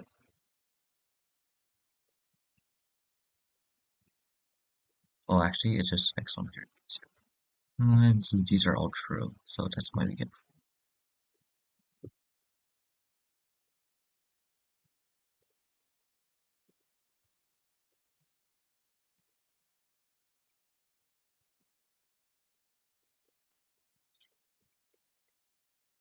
reconstruct. Well, you always know one of them, so that's I think. So one thinking is we need to count the number of inversions at each point.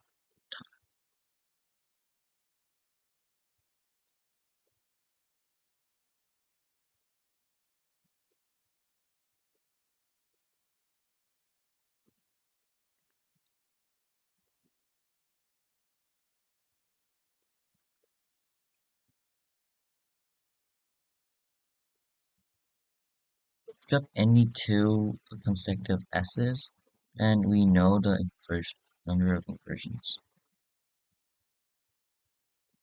that a particular point gives.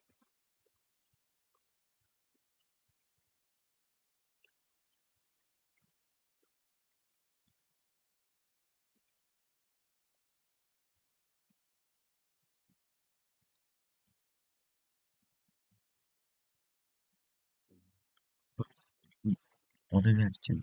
And let me p here.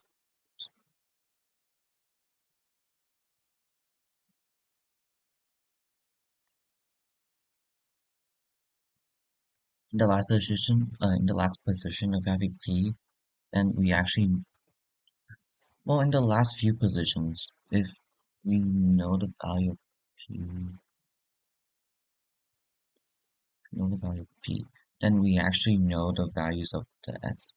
Well, we know the increase of the values of the s's, or we know the number of inversions they give us. But that doesn't really matter, does it? If at the end uh, we only have the number of inversions. Oh wait, how about this?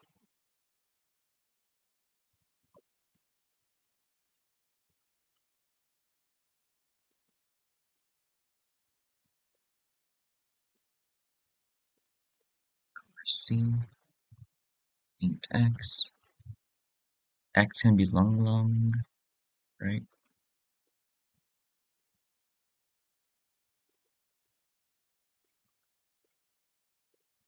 Meaning C of x. If C is equal to P, Pi is equal to x, else Si is equal to x.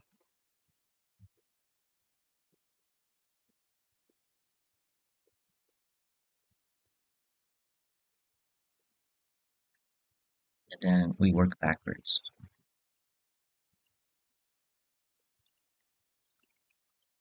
If you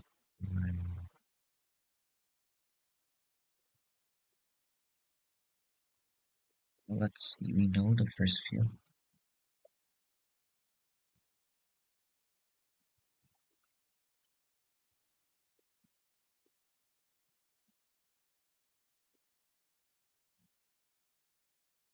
We know Si,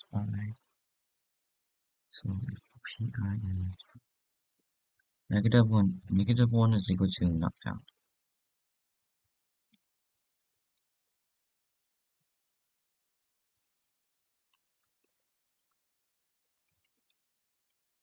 If we know the number of reversions at this point, what can we do with that?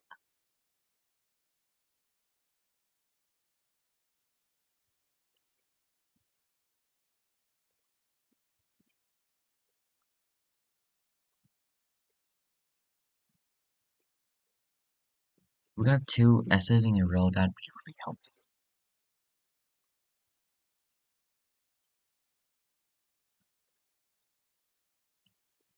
Because if we don't, like, if we're at this point, um, since we have this 4, how do we know that this will be equal to 3? Well, because right now, the current remaining ones are 1, 2, 3, 4, 5, right? These are the remaining ones. So if it's, 4, but that's the total number of inversions.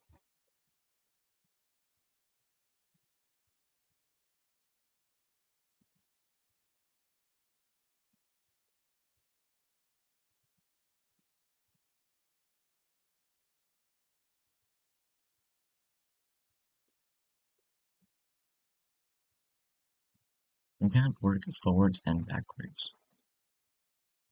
So work forwards, um,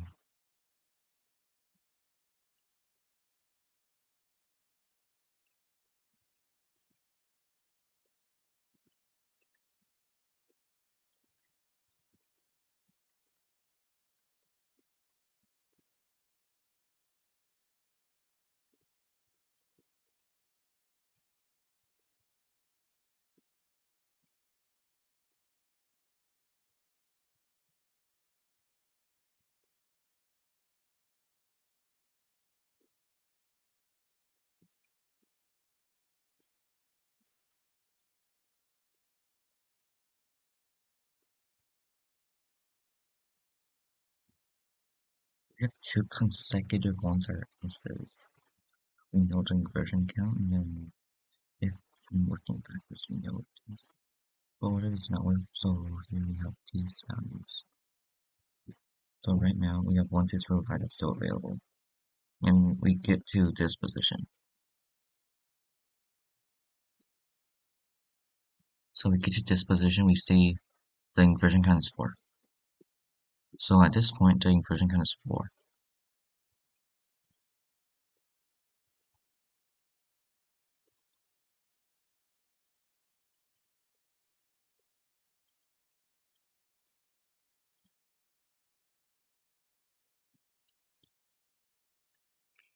If at this point the inversion count is 4,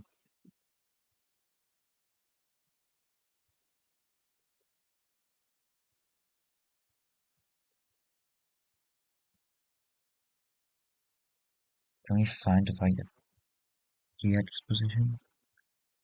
We really can't.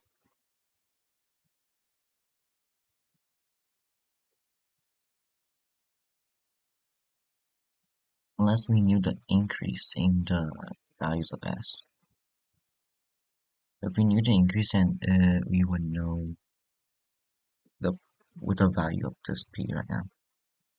But we don't know the increase.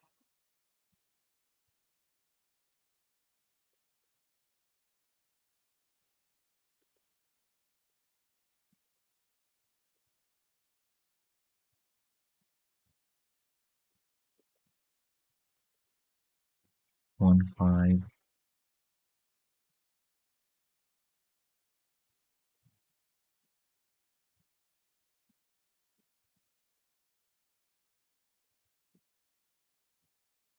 2, 4. 1 plus 1 plus 2.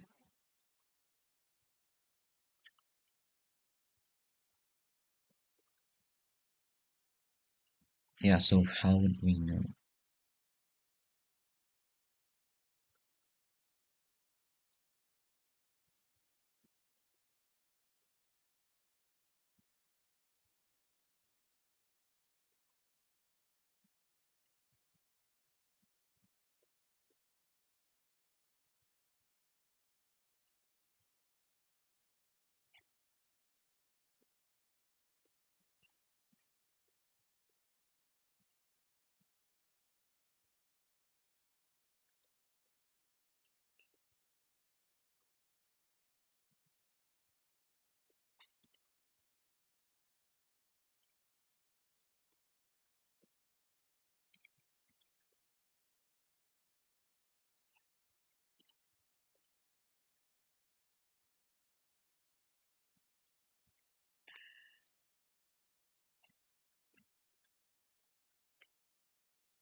smaller to x smaller than equal to n. Is that something that will help us?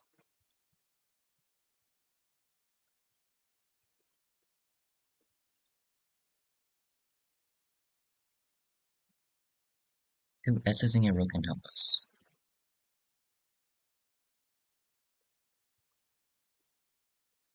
So if it's not two s's, then it must be a continuous trend of p's, or so if we have something like this, so value, value, value, no, value, value, value. Can we find this here?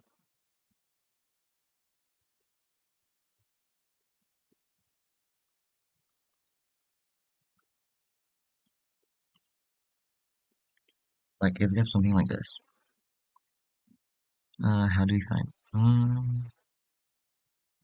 So here we know the inversion count, so at least we know the range.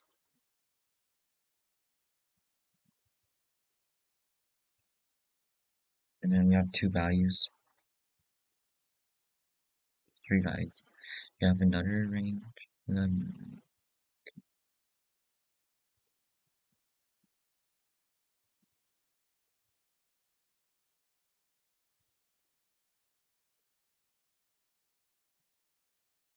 Wait, actually, we can find a version. Oh, wait, sure. I think I might have solved it.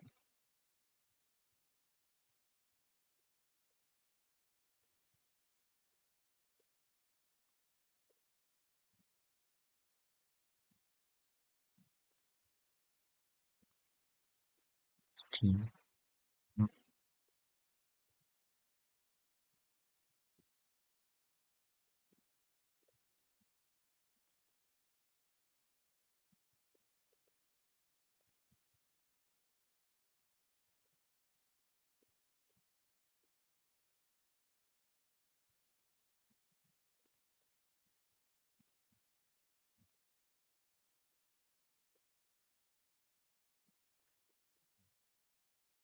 We need an index set.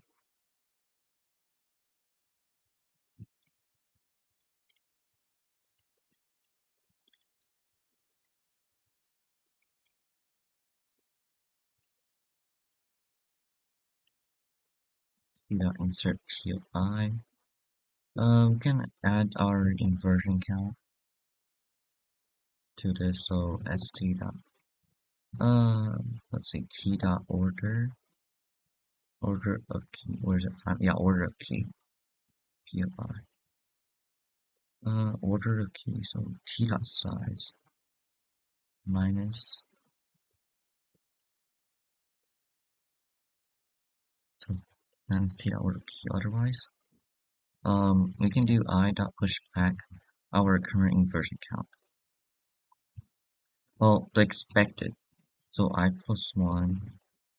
How much? It's expected I times I minus one, right? Yeah. So I times I plus one divided by two.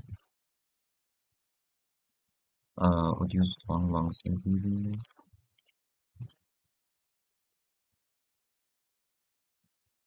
I dot push back this minus inversion count. Um, and yeah, actually that's what we have to do. And then we have 40 times. I'll just output this right now to see if I think it's okay.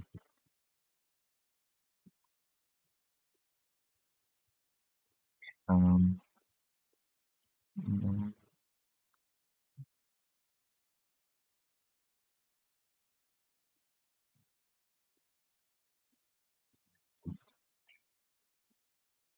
here, 3, 9, 1, and 4 inversions. So it's supposed to be 3 inversions over here. So 3, 3. So this is 9. So S over here. So 4. S is 4. Right now the inversion count over here is 4. So it's just Si minus 8.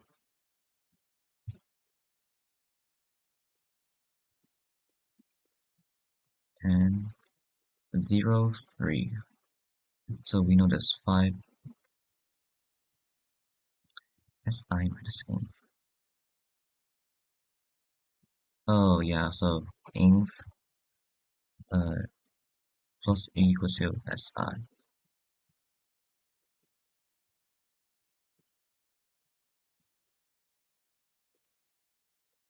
Oh, 0, 3. So I did inf plus 3 equal to Si. Oh, but Si here is 0, yeah. And this invariant count here. This invariant count also adds on to this. Oh, let's hope that.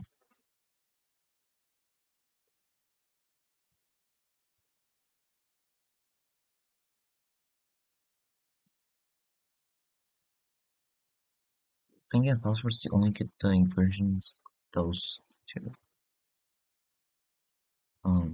This inversion right now is 3. Just 3 1 plus 0, so it's 4, so it's 3. So 1, 2, and 3. It's those.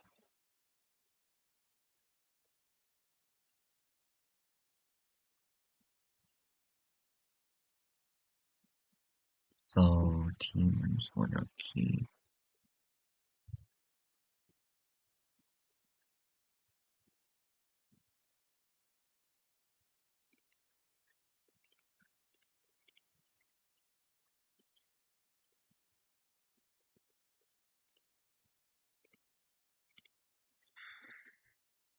Right.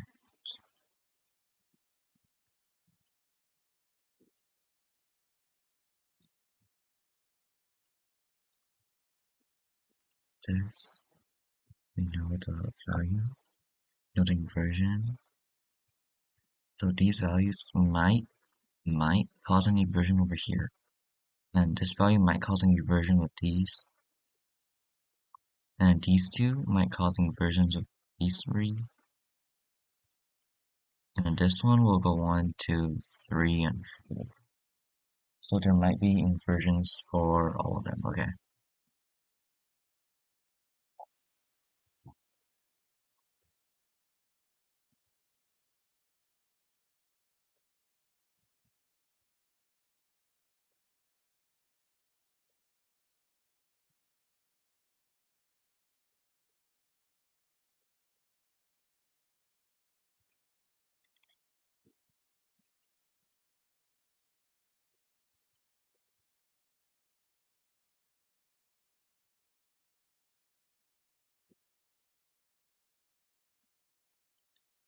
Sec minus in.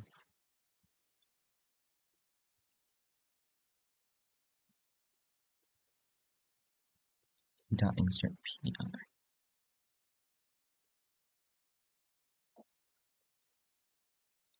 We have separate inversions and we have inversions together.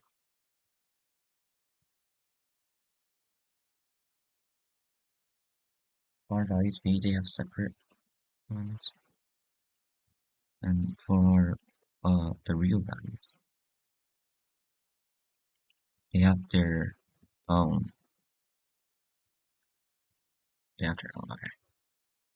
So basically, what I'm doing is we have values V.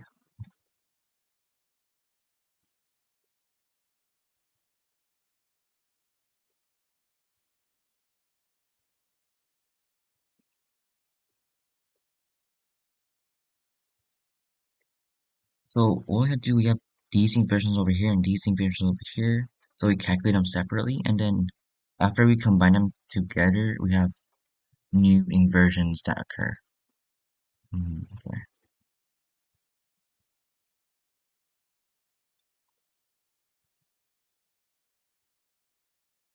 So actually, can we actually count the inversions that occur together? Well, so what we have separate inversions for all of these, and we have separate inversions for all of these.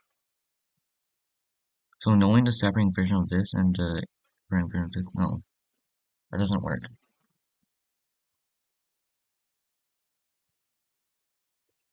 I feel like I'm really close to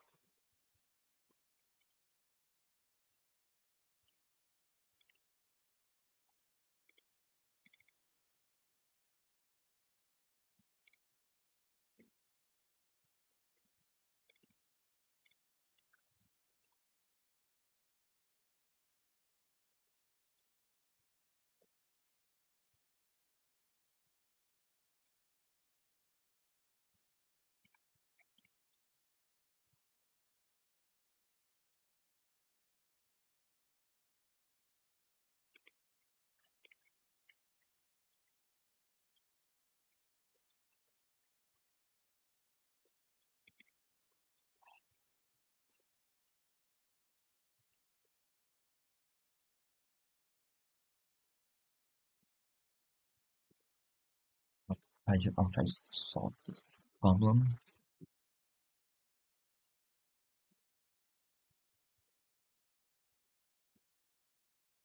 For each cascade's output m integers representing the permutation p.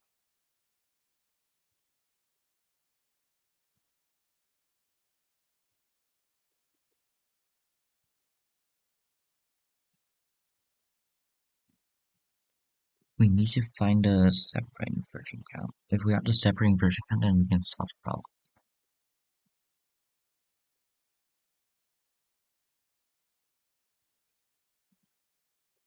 Oh wait. Oh, you can do it backwards.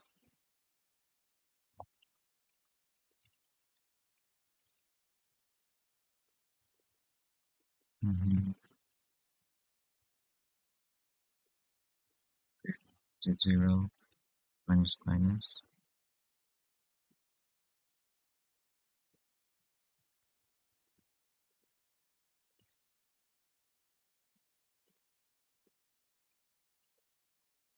Log that's 0. A plus equal t dot sine c dot order of p. Oh, uh,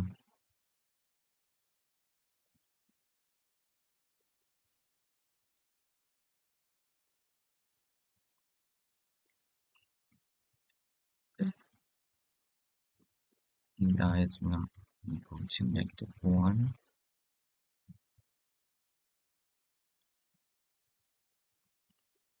That's t dot erase p of I. Yeah, okay.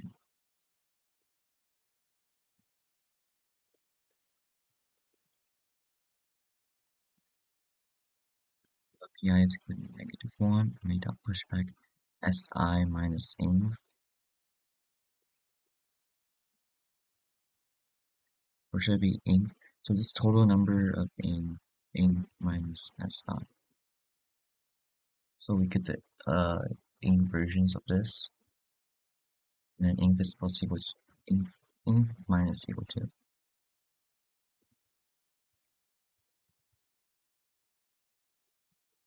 Alright, so I actually have to leave right now, so uh I'm gonna end the screencast right now. Okay, I'll stop you later. Alright, bye.